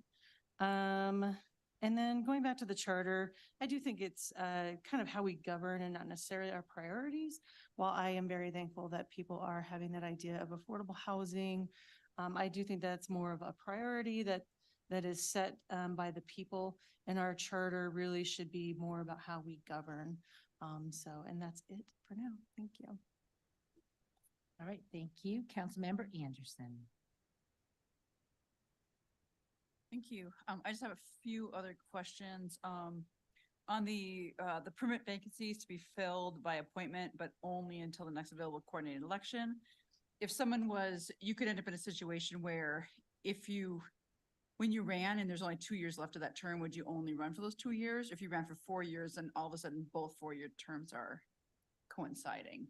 No, Did it you would have any- just be the remainder of the term. Remainder of the 2 years. Okay, that's helpful. I maybe should have read that in there. I want to agree on the council compensation. I think we should have a discussion still here to see if there's some way to get it in there and just have it, move up with inflation each year so we don't get, those are the most uncomfortable conversations. You won't get that from the charter review No, but committee. we as a body can still have that conversation if there's something to send to the people. And chapter 20, with the vote on the prohibition on hydraulic fracturing. I was at the discussion when you discussed it and heard that, 2 council members voted separately from the resident members. And I want to make sure that we have this discussion as we move forward, that I don't want to strike that language either, because that was a vote of the people. And whether it's left as is or somehow just memorialized in that this is the intent, I think that's something that we as a body need to discuss. And on the emergency ordinances, do we know what was the intent of the original 8-day waiting period? Is there anything we're losing in that 8-day waiting period? Or is it just a number? Publication. I Oh. truly believe it was for publication purposes. So you pass it, it's published in a weekly newspaper. By the time it goes into effect, you assume everybody knows about it. Okay, thank you. That makes sense. And then on the, It could also be, sorry, another thought, to give it, no, our citizens are not allowed to do an initiative, a referendum on ordinances. So yeah, publication. okay, that makes sense. And yeah, I would, that could be very helpful in the future if it's an emergency ordinance, just go into effect right away. And then on the consecutive terms, and I agree with so much of what our colleagues have said. I don't want to go through the same, comments again, but on those consecutive terms, yeah, I'm struggling with that one too, like why we should go for that 3rd term, because it's, more opportunity for more representation. Okay, so that is really it, and I appreciate all this hard work. Thank you. Thank you. Any other council member questions or comments for the review committee and staff? Councilmember Ward. Thank you. I wanted to make sure I was the last one.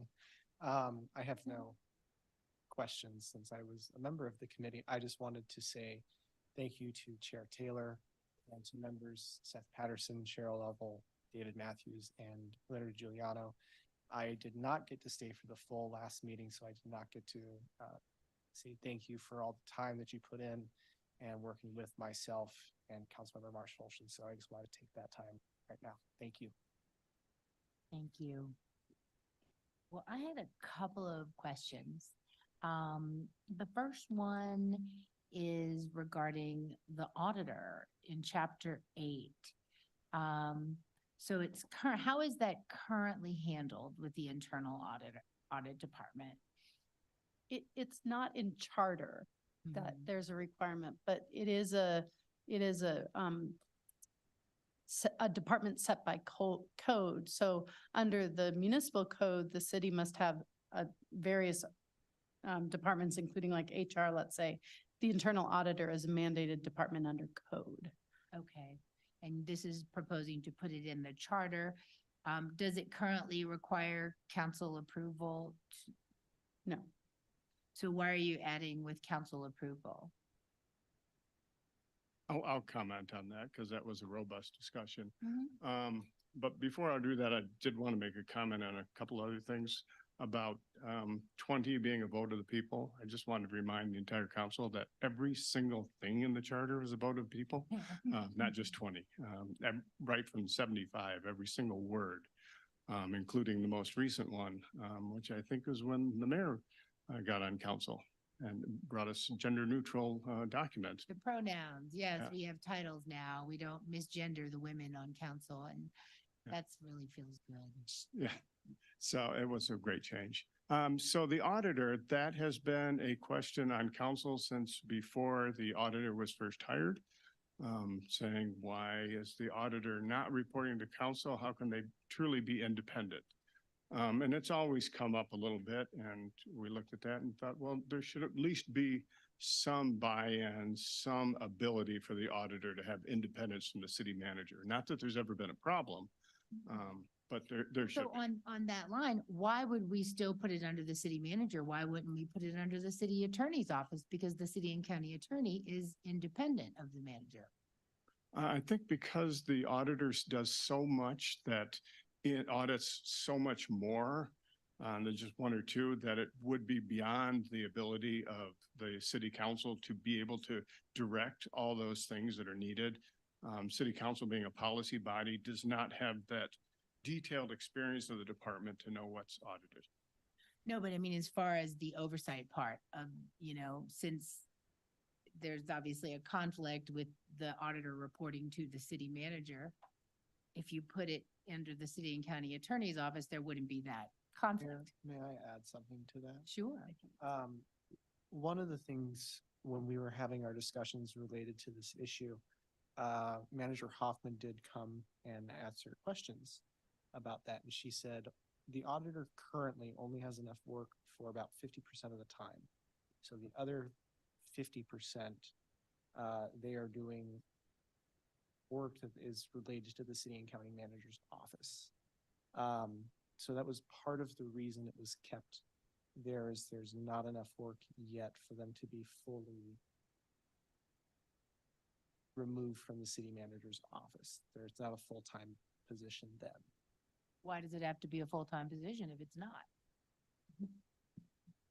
Mayor, if I would, the other thing that council has the option to do is you can request an audit on anything that you want. If you see something or you understand or you hear about, and then you can contract it as an external auditor, and then you truly don't have someone that's inside the organization, regardless of who it is working for. And then it's on demand for the places that you do. The auditor that we use primarily is to identify, we'll look at performance things and things like that. Not so much, because we already do have an external auditor that looks at finances and comes in and does it every single year. Good point. Thank you, Mr. Davis. Councilmember Marshall. So we obviously discussed all of that. We talked about the manager, we talked, or the attorney, we talked about whether or not it should be an independent hire like manager. We came to the conclusion of what we did, putting it there. But we also, if you look in the red line, the charter prohibits council from directing staff directly. But there is a clause in the auditor section that says, notwithstanding that, council can direct the auditor to audit departments and report directly to council. So that's additional change. So it's the independence that we want. Not that there's a problem now, but if in the future we have a bad manager who doesn't want to be audited, council could, has the ability to, and the manager can't hire with the hire and fire. The manager can't fire without council's approval. So a little bit of independence. Okay, got it. Thank you for that backstory. Back to the ward mapping. That did happen once since I've been on city council. And if I remember correctly, our staff and GIS department presented us with some maps that were in compliance, and we voted on the one that got the most votes we went with. So that was the extent of our involvement in this day and age, at least, in how we redistrict the ward map. Is that change in any way with this? No, actually, that's the model the committee wanted to encourage. Staff prepares it, brings it to you, you up or down it, they re-prepare it, you up it, and you're done. That's what we did No last time. influence, no undue influence by council to try to say, hey, get me this HOA, because I'm really popular there. Oh, yeah, no, I know it was different back in the day, but when we did it, it was staff generated and we just said yes or no. So we didn't really have any involvement, so that didn't really change. And then I know you're trying to streamline this since we're still supposed to try to do this part-time. But even Pat Quinn, when he was mayor the second time, said it's 5 times as much work. The level of engagement with a population this size is sizable. And now that we're a county, we do have to have a county seat at the regional boards and commissions. Otherwise, we don't have a voice and we get excluded from decisions that impact us. So we have tried to cull down the amount of voluntary boards and commissions, but some of them are statutory and they require an elected official, which is something that I think if we're going to do a job description, that needs to be told in advance, because that's one of the things I didn't realize, that we would be expected to serve from 5 to 10 extra boards. And some of these county level memberships require subcommittees. And so as the charter says, we serve as county commissioners, which means we need to be at the county seats. We need to be at the, Colorado Counties Inc., communities for climate action. We need to participate in counties and communities acting together, because as we see, the legislature can do all kinds of things that impacts Broomfield. And so it's important that we have our voice there. And after we did that, trying to, pare it down, we still have 42 boards and commissions that require an elected official to be on. And it's not evenly distributed. Folks that have a full-time job can only do a few. The rest of us who are part-time or retired pick up the rest. And that's the one thing, that's the biggest time commitment that I don't think people realize. If you actually do commit to these and you show up and you represent Broomfield, you served on CCI, you have that experience that you're in a room with full-time county commissioners and they can be there all day long advocating for policy, writing bills that benefit their communities. And we're at a loss. We can't compete at the county table as part-time county commissioners. So that's my one experience in 6 years, is that, are we a county? Are we going to act like a county? Are we going to grow up and be a county? Now we finally have our own Board of Health. We finally have our own housing authority. There's got to be a time where we have that conversation have we outgrown this? Or maybe we haven't. Maybe there's a way to figure out how you can balance it all. But I can tell you that it's harder and harder to justify working 30 hours a week minimum for wages that are not self-sufficient. You can say it's benevolent to serve your community, but we all know it's very expensive to live in Broomfield. It's very expensive to live in Colorado. So it is a privilege to be able to serve for free, and not a privilege that everyone can enjoy, because it takes wealth. And that's just a fact. That's my final word on it. And I appreciate all of you again. And I look forward to our next study session where we can get into the details. Thank you. I also want to remind the public that no changes to the charter have been made or will be made until council approves by ordinance the ballot questions, and those questions are approved by the voters. So it's a process, and I hope you stay engaged with the process. Next is our legislative update on property taxes and the special session. This evening, under the legislative updates, we're going to discuss the governor's special legislative session calling for property tax relief. I'll have Deputy City and County Manager Yelman begin with some background information. So thank you, Mayor and council members. Thanks for hanging in there tonight. So I'm going to try to be more succinct than my type A was earlier when I drafted this up. But I also like to keep in mind sometimes when we start these conversations, you all are very engaged in what's going on, not only at the local level, but at the state level. And I'm going to pick on my husband. If you're Seth Yelman, maybe less so. So I like to keep in mind that maybe some residents don't know what's happening.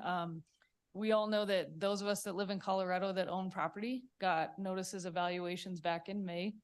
That was not unique to just Broomfield, that was statewide. So we saw that, many of us saw a significant increase in our valuations for our homes or our property.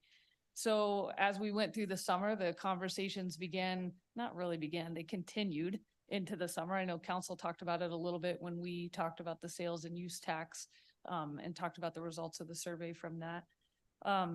What also came about was the introduction of Proposition HH, which we know just was on the ballot on November 7th, and it did not pass. It was overwhelmingly not supported by the voters. So the hopes of, I think, that ballot measure was to address some of the issues with property tax. And because that didn't pass, I think Governor Polis then last Thursday announced that he was, to the mayor's point, is calling a special session that is scheduled to begin on Friday. And the purpose that we at least heard from the press conference that day was immediate property tax relief. There's other things, of course, included that he wants to talk about, but that was the biggest thing, is he wants the legislature to address property tax. And so he mentioned in that press conference that there's $200 million set aside already. There may be additional funding that has to be identified, so he's tasking that with the legislature with that.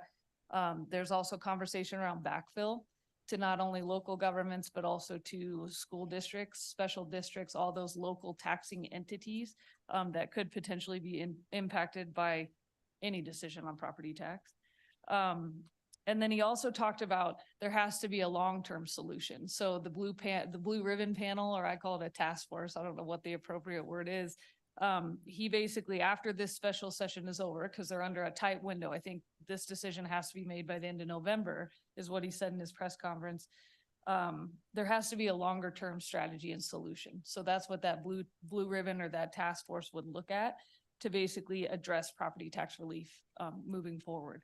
So Broomfield, again, you guys are highly engaged. We've been talking about this. We tried to educate our residents early on before the valuations came out, so they kind of at least were aware this is what you were going to see and how that impacts your 2024, your 2023 property taxes paid in 2024. So we wanted folks to at least have as much notice as possible that there was going to be some impact. So what staff's been talking about is, you know, kind of what our projections were for property tax. So based on those valuations back in May, if everything stays as it is right now, which I don't think is going to happen, we estimated about $17 million in additional property tax revenue based on those increased valuations.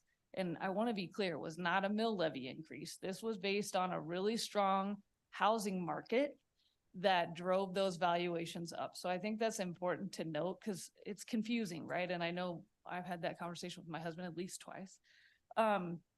So we estimated about 17 million, but we did know, and I think this is where our staff has done a good job with council.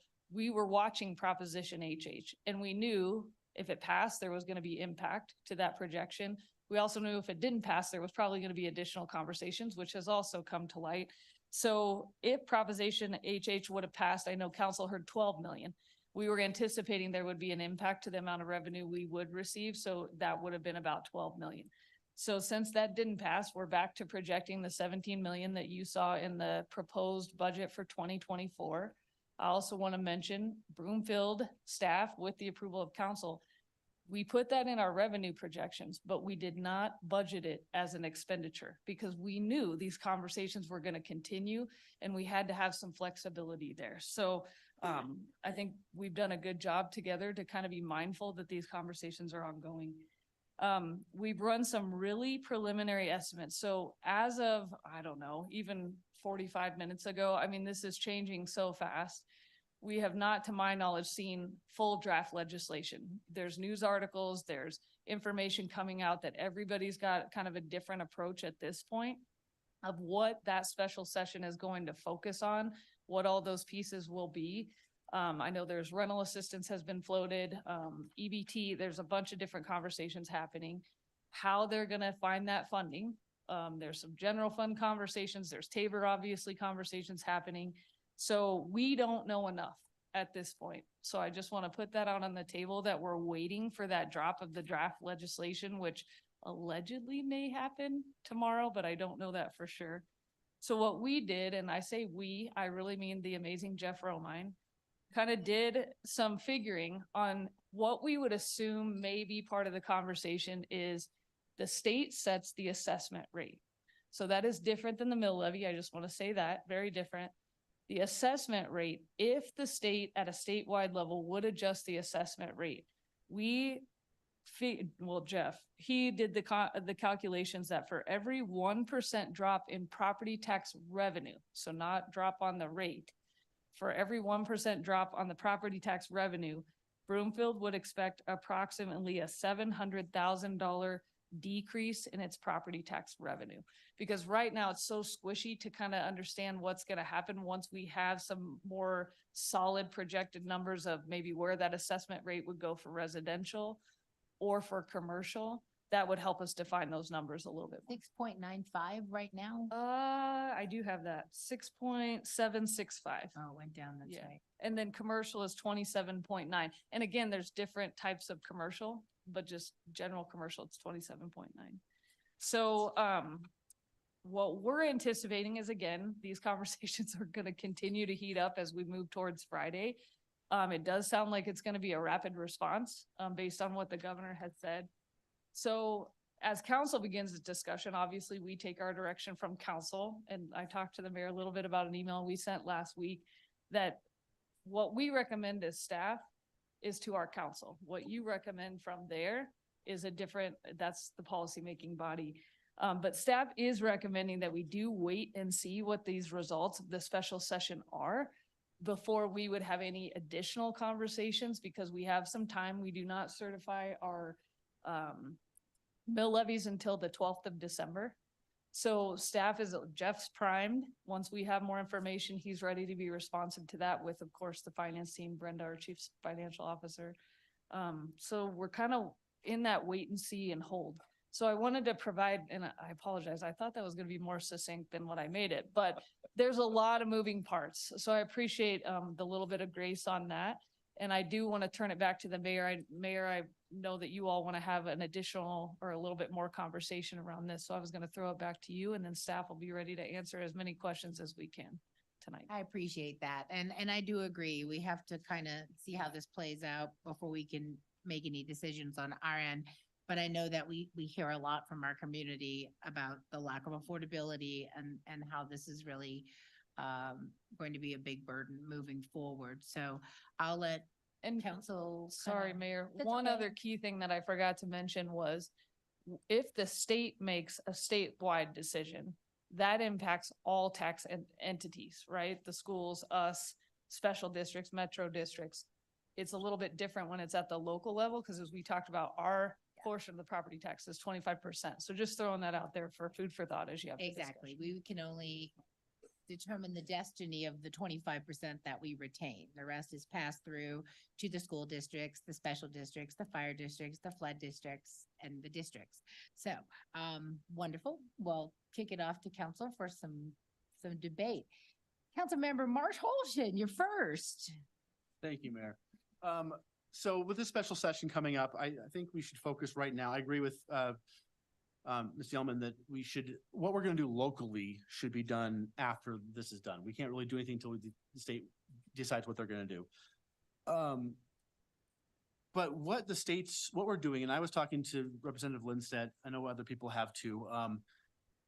I personally think that we should encourage our legislatures to focus on a plan that benefits the most people. The idea that the assessment rate should be reduced or there should be a blanket across the board cut in property taxes, I could not disagree with more. The most impacted by this property tax increases are the low income in households, and the vast majority of them are renters, frankly. The skyrocketing costs of housing, my assessment went up 52%. I don't want to pay property taxes. I don't think anybody wants to pay property taxes, but I'm going to because I can and because I want to benefit the community. What we have right now is we have 40 years of bad policy. We have Tabor and Gallagher.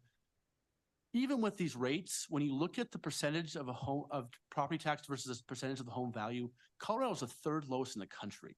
And even with this increase, Colorado is going to still be the third lowest in the country. And what this increase in value is homeowners increasing their net wealth. And I understand that property taxes is hard because it doesn't necessarily go to cash flow. And if I could wave a magic wand and fix tax policy, it would be a robust graduated income tax rather than property taxes, but we can't. One of the reasons we've had skyrocketing cost is because since post-Great Recession in 2008, we've had a huge amount of institutional investors flood into the residential market, which drives up home values, it drives up costs, and it drives up rental costs. And one thing I want to point out to my colleagues is that, because of the governor's lack of leadership on this issue, we have no control over rental prices. We can't enact local rental caps. And anybody who thinks that big institutional landlords would pass on property tax savings to their tenants that's ridiculous. The big institutional investors, the landlords, they're going to pocket that property tax savings and still raise the rent for their people. I do not believe that across the board property tax relief is what we should be doing. We should be focusing on the low income individuals and households that need it the most. I think the legislature should focus on an aggressive expansion of the homestead exemption to the entire population, not just seniors, make it income qualified so everybody has a possibility to get it, an aggressive expansion of housing, rental assistance for our low income renters, and then a tax policy task force or whatever you want to call it that has to include local government representation. The state making decisions for us is not acceptable. They have to put us at the table, and we have to be part of the discussion to fix the long-term tax policy that we have in this state. So those are my thoughts, and I want to hear everybody else's. So thank you, Mayor. I forgot to say, we're going to take public comment. So if there is anyone who wants to speak on this item, there is public comment now. My mistake. No, nobody? Okay, well, I wanted to put it out there and I didn't see anybody online. Nope. Okay, back to council. Councilmember Henkel. Thank you. Councilmember Marsh-Holshan, I think you need some more energy when you talk, It's like I couldn't really tell where you stand on this issue. I agree with you. I do think that I'm not sure that the state legislators are going to be doing this because they're passing something in a hurry. I will say that I feel you and I understand that. Has there been any indication, staff, maybe you can let me know, as to what this could possibly look like? It is going to be a blanket, change in assessment. So what are we looking at exactly? Has there been any indication that it would, include any of the instances that Councilmember Marsh-Holshan is speaking about? So I'll tell you what I think I know, right? And I say think I know because it's moving fast. So assessment rate, I think, will be part of the conversation, whether or not that is lowered and what that looks like for both residential and commercial. I also think there's conversation around the value adjustment. And so for those that, and again, council usually knows what that stuff means for the residents. When you receive, right now as a residential property owner, there's a value adjustment on your valuation that's $15,000. So if your valuation is, I'm going to just use a round number, 500,000, then it decreases your valuation by 15,000. What I think is being discussed is additional, like a higher number for that lowering of your, so instead of 15,000, it might be, and I'm making this up, it might be 50,000, right? So I think that's a combination of things. I did see, and I don't know the details, that there was rental assistance being discussed. Kind of like I mentioned earlier, the details I don't know at this point. So I think my hope is that we will have some kind of draft legislation to look at. So then that way we can kind of put more numbers to kind of what is being proposed. I do think there's a little bit of debate, like I mentioned, about where the funding is going to come from. Everybody has a different viewpoint there. So I think it's going to be a lot of push and pull in the beginning because I don't see just a strong unified, like this is what needs to happen. I think people know that they have to address it, which is good. It's just how they address it is going to be the messy part. So is there anything that I forgot, Dawn? Dawn and I have been talking about this all day. So great question. The other things that we've been reading, there's going to be discussion on how they do backfill, but to our concerns, and I read that the priorities are going to be to the school system or to the school districts and to the fire districts. So, and there is talk about not or at least not extending that to the local government because they have the ability to do that themselves. Depending, but again, we can't even address that or think about it until we know exactly what they're gonna do that's gonna affect the entire bill and how that will affect us as well. So, everything that Abby said is the same stuff that I've been reading and tracking, and even to, I think, the points that Councilmember Marsh Holshin brought up. I think those are going to be topics more for the Blue Ribbon panel to look at, because they are just not going to be able to do that in 3 days. So I think the priority is going to be, how do they do, in the exact words were, immediate tax relief? And I think the only way you can do that is through the two primary areas, which would be the assessment rate and then the assessed value adjustment. Thank you very much. Yeah, I know in the past, we've been kind of burned by some blue ribbon task force with the COGCRC, right? And that was, you know, sort of a farce, but I do think that it's going to be important to have everyone at the table. When I was knocking doors, I mean, I've already started an ad hoc group. We're meeting on Monday with my constituents, or Tuesday, I think, and it'll be important to know, you know, where the state is at and then how we can move forward as well. I also would say that there has been some changes that we will need to make locally. I realize that it does rely on what the state does. I fully understand that. But I have had, and I'll give you and council the feedback that Ward 5 constituents have had. Particularly, I met a woman that literally talked to me for 30 minutes about property taxes. And she says, I can't even move out of my home. I'm stuck here. I'm in my 60s, and the tax rebate is just, it's not enough. So I think we do need to sort of make sure that we can think in a nimble manner. I would like for us and our staff to sort of predict what they're going to do so that we can have a plan B and move really quickly, because that is a really quick turnaround time on December 12th, right? I know you guys are, I get it. But if there's any sort of input where we could have any sort of meeting in addition to any other council meetings, I would be willing to meet personally before, we certify the mill levy. So, and I think that's it for now. Thank you.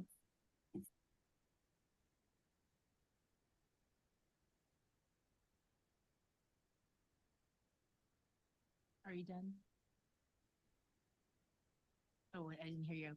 I just noticed that we had somebody call in for public comment and they've been screened. So I'm usually pretty lenient about that when people want to take part in our meetings. So I'm going to go ahead and allow the commenter on the phone to speak on this topic.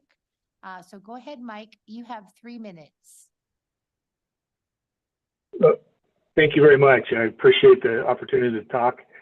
I've been thinking about this issue for a long time. Mike Crawford, I'm from Country Club Estates and lived in Colorado my whole life. So I guess the one thing that I see is that even if HH would have passed, it was a very minor change to the property tax increase, especially, for places like Broomfield, which got a very high assessment increase. So it seems to me that the right approach to doing this is a local approach. I mean, even if the state does something, it's going to be small. It's going to be, targeted. It's going to be specific. This is something that impacts every single resident, whether they're high income or low income or anything. And I understand that it has nothing to do with the assessment rate, but these are still dollars coming out of our budgets. So that's the issue. And so it's a dollar issue. It's not a percent issue. It's not a evaluation issue. It's a dollar issue. And so I just want city council to think about that. It seems like if you could just hold the line. I mean, I've heard things like, we'll just address it in 24. That really seems like a wrong approach, because there's going to be so much carnage between now And then, I mean, you were just talking about one of the residents that is stuck, right? So this is something that it needs to be addressed now, and it seems like it's a local issue, no matter what the state does. And so again, I would just hope that the city council could, come up with a viable plan that minimizes the impact of residents. Thank you very much, Mike. We appreciate your engagement. All right, we'll move on to the next council member. In order, Councilmember Anderson. Thank you, and I appreciate this conversation we're having right now. And I'm going to disagree with Councilmember Marsh-Holsh and maybe some others that, the most impacted is the lowest income earners. So I'm gonna have to say that I know people that receive thousands of dollars increases, and everyone's situation is different. But that is money that they then have to come up with. So I'm not of the favor of thinking that some people are gonna pay thousands more because their only other option is to sell that house and get out, because there are people that are making that decision right now in my community. So this has to be equitable across the board. We wait to see what the state does. I completely understand that. And then be ready to go with just not favoring anyone, just a straight decrease in the mill levy on our portion of it, or something that doesn't have to be complex and gives everybody some relief, and we still get the increase that we need for inflation, other costs. So that is my direction. That's my hope.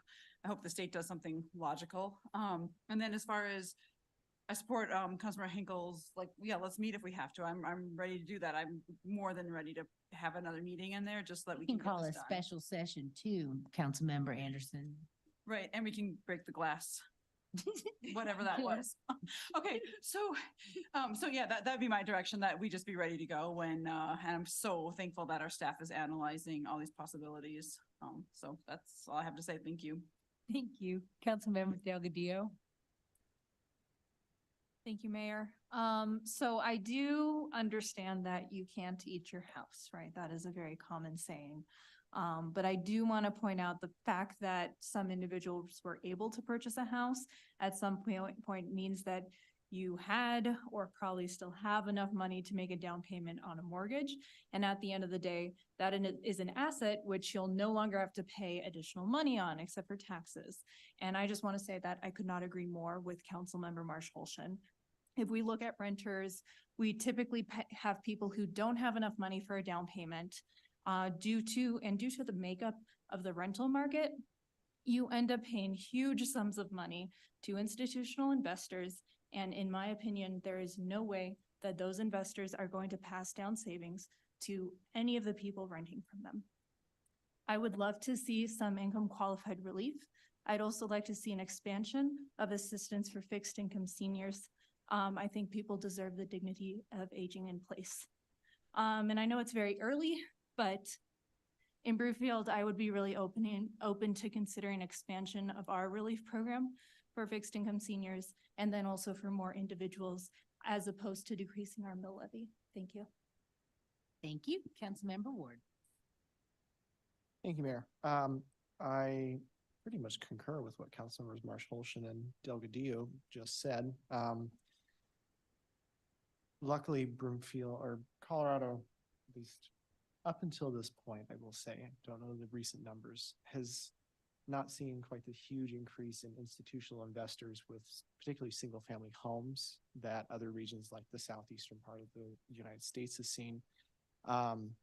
However, we have seen a large influx of people moving to Colorado over the past couple of years during the pandemic, and they have been hungry for expensive homes. They also make the most money for the developers. So that is why we also have this problem of huge increases in property tax bills when the general construction that we've seen has been luxury, quote unquote, housing. And going back to what Councilmember Marsh-Holsh said about 2008, we stopped building homes in this state after 2008. We have never kept pace with the demand since that year. And that has only compounded to what we're seeing today. I think it is too early given what this, we don't know what the state's going to do as to what decisions we should make at a local level.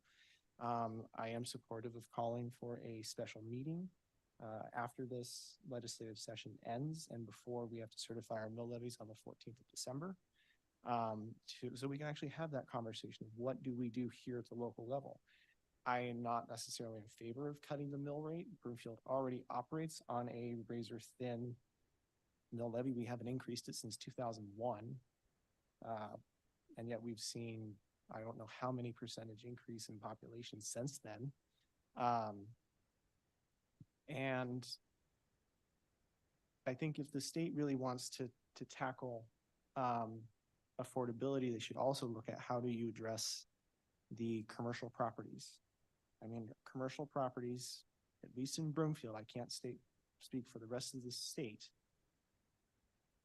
offset the costs we incur to provide services for our residents.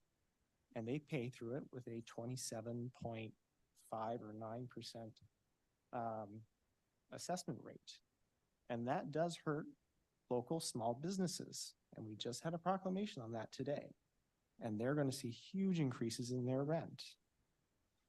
So I also, like Councilmember Delgadillo, are in favor of not necessarily cutting our mill levy, but finding ways in which to reallocate funds from those that did move to Broomfield, particularly in the most recent years when they could afford these huge increases in mortgages, to those that can no longer afford to continue living in Broomfield, like those who've lived in their home for 30 years, bought it when it was cheap, and that home has now increased to a point where they could never buy it in today's market.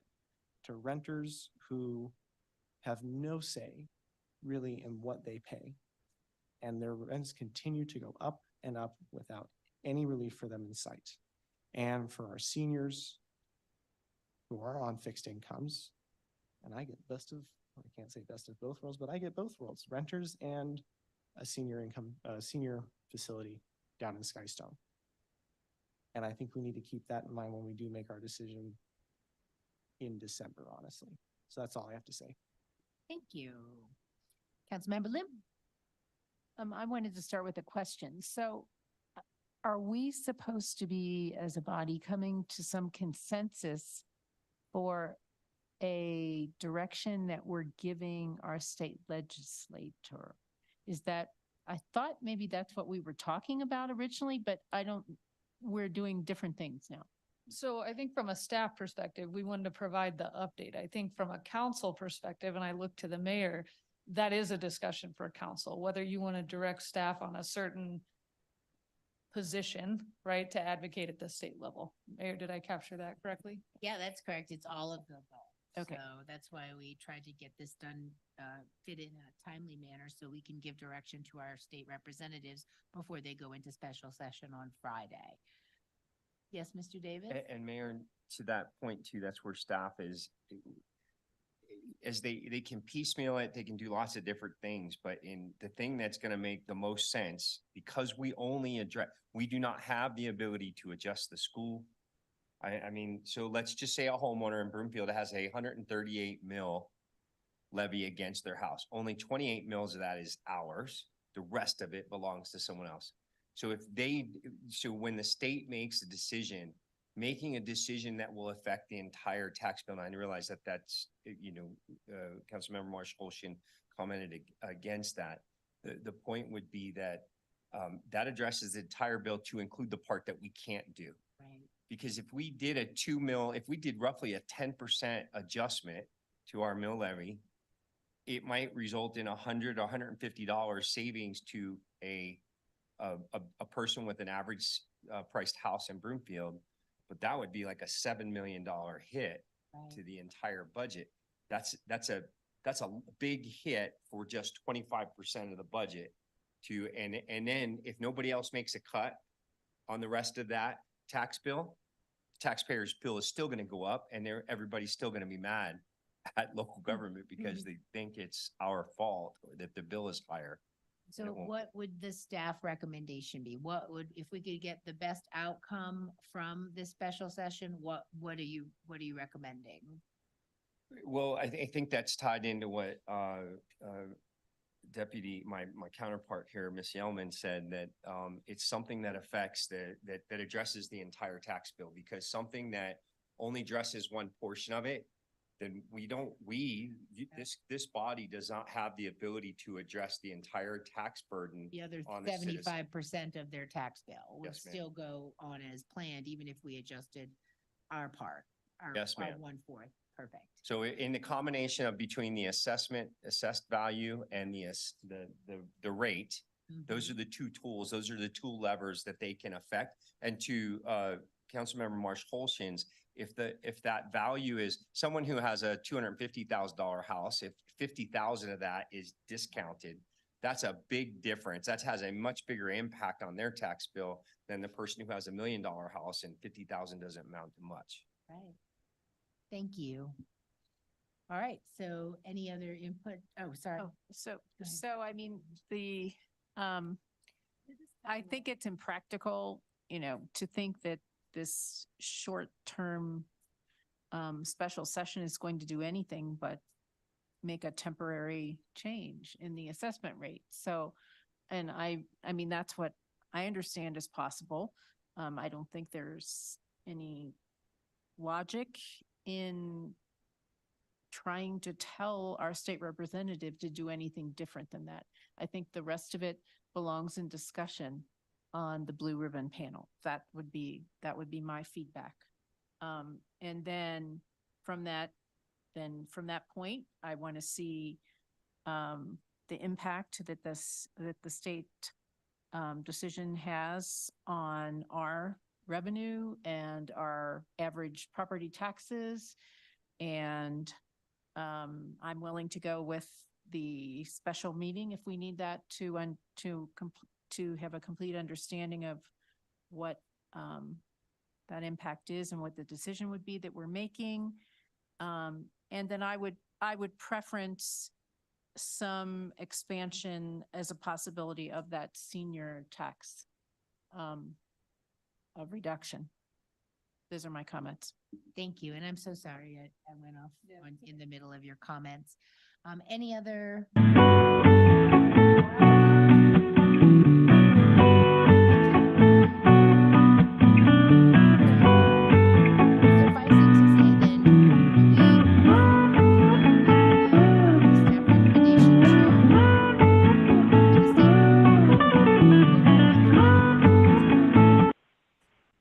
Okay. I'm sorry, yeah. I understand the limitations of a special session, but I do not think that a blanket cut is the right path forward, even in a special session. I think the legislature could expand the homestead exemption and do rental assistance in a special session if they chose to. So But you want them to do more than just that? I don't want them to do that at all. I don't want a blanket Okay. reduction. I think that's the wrong approach. Okay. As crassly as putting this, as blunt as I should say, I don't believe high income Coloradans need a property tax cut to the expense of the low income individuals. I think low income individuals need the property tax cut more, and we should be focusing on that. Okay. And I'm even, sorry, That's okay. when I say high income, I don't necessarily mean, I'm including myself in that. My value went up 52%, and I don't believe that I need a property tax relief. So Okay. I don't support a blanket cut at all. Okay, so do we do a straw poll? Okay. Straw poll on urging the state for a blanket across the board assessment rate reduction? Did I say that right? So assessment rate reduction, we anticipate a value adjustment as well, right? So that 15,000 moving to maybe 50,000, what Don was talking about. So definitely those two things. That's what staff would recommend at this point, just because we don't know what else may be included. To Councilmember Marsh Holshin's point, I know he doesn't like that piece, so sorry, Councilmember Marsh Holshin on that. There may be other things that body, the legislative body does include, right? We just don't know 100% what that's gonna be, but we would at least start there, right? The assessment rate, take a look at the value adjustments. So there is some immediate property tax relief. And then maybe there will be also additional conversations on what else could be done, because I know that's floated out there. We just haven't seen the legislation yet.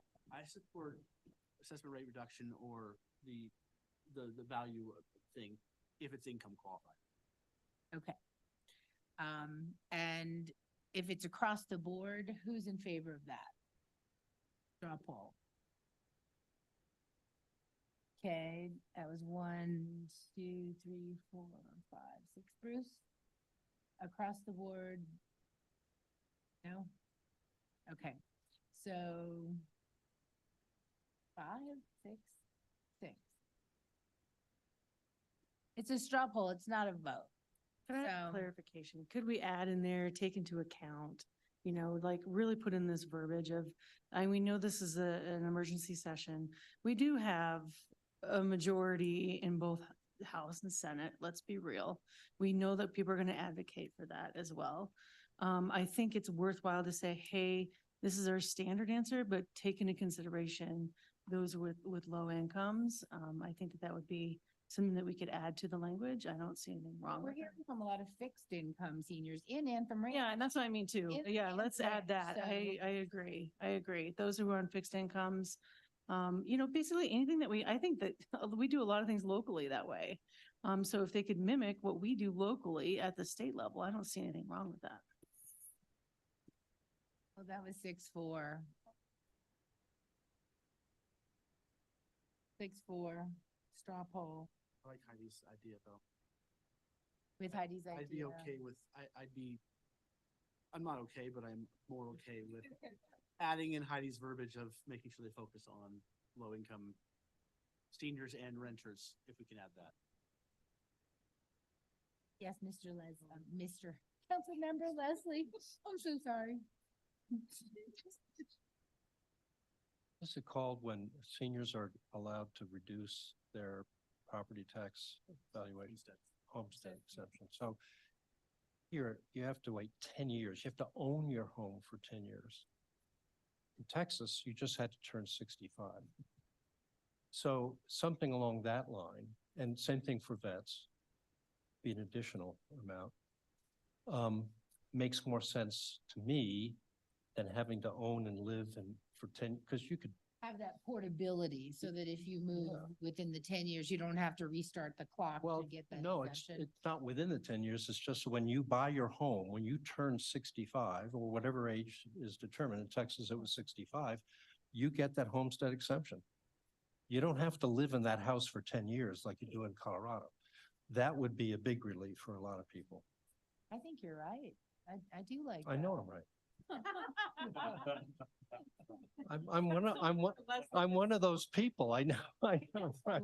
I mean, we have that's our largest growing population segment. We've got the silver tsunami coming through with the boomers like myself. I'm at the end, reaching that point, and you know, your income does fix out. It taps out at a certain time. So I think that's a very thoughtful consideration. So does that help you with your guidance? So Mayor, I think what would help me, so this is where I'm gonna rely on the chair of the meeting. So Mayor, I'm gonna ask for your help. I Okay. just need you to repeat that. So because we've heard a couple things, I just want to make sure we hear it kind Okay. of summarized for me. Council is generally supportive of an across-the-board assessment rate reduction with special considerations for income qualified folks and renters and the automatic senior homestead exemption when you turn 65. Anything I leave left out? So Mayor, Councilmember Shaft. Oh, 1 second. Yes, Jeffrey. I was just gonna repeat what I thought I heard you say. and- Okay, and well, just for there might be another more. confirmation. Councilmember Shaft. Not to muck up it more, but I would say that, every legislative session, the state legislature does things that impact the budgets of local communities. And I think that, what I'm not looking forward to as a special session is the further continuance of that, of mucking up the budgets of local communities. So, I think that the state has a role, as our staff has pointed out, with the assessment rate and with the valuation, exemption of 15,000, I think going up to 50,000. If they can stay in their lane and allow local communities to dictate and to coordinate with their communities, as opposed to the state making blanket statements that affect every community and local communities have to adjust then. I would love for them to stay in their lane, but I don't know if that's going to happen, especially if we dictate more and more items to them for what they should and shouldn't do. So if And they can that's, stay in that their lane, seems that to would be be a county consensus from what was reading in the CCAT world, right? A lot of counties are just like, stay in your lane. Interesting. Mr. Davis? So Mayor, and Yeah. if you, I'm just trying to help my partner because then she was writing it down, but what I heard you say, because I know we're talking about across the board cuts, but what staff is saying is an adjustment that addresses the entire mill levy and all tax entities. Assessment. Not the mill levy, Say your the assessment rate. assessment. So Assess- I'm gonna help Dawn out because Okay. we're all catching pieces of it. So Nancy, I think, captured it the best. So council is in general support of an across-the-board assessment rate reduction or value adjustment. Yeah. Or both. Or both, yeah. With special consideration for income qualified folks, renters, and are also supportive of a qualified homestead exemption for those 65 and older Mhm. is, I believe, what we heard. Yeah. Is that done? Yeah. or just Everybody vulnerable. can get behind that. Okay. And if possible, try to stay in your lane. I'm just kidding. All right. Does that gel with everybody? Good as I'm gonna get. You want to hear it again? Okay. So I'll Okay, I compromise. think we're good. Okay, all right. Okay, awesome. Well, thank you guys for having this kind of impromptu discussion about it. And we'll see what we can get for the folks to help us all be able to afford to continue living here. This evening, under special reports, we already did that. And Have the charter review do it again. no, that's okay. Then we're back, we're at the end. Okay, there is no business before the Broomfield Urban Renewal Authority or the Arista Local Improvement Board of Directors this evening. Additionally, there are no requests for future action this evening, concluding the items on this evening's agenda. Is there any other business to come before council? Well, Stan, this is our last regular meeting with you.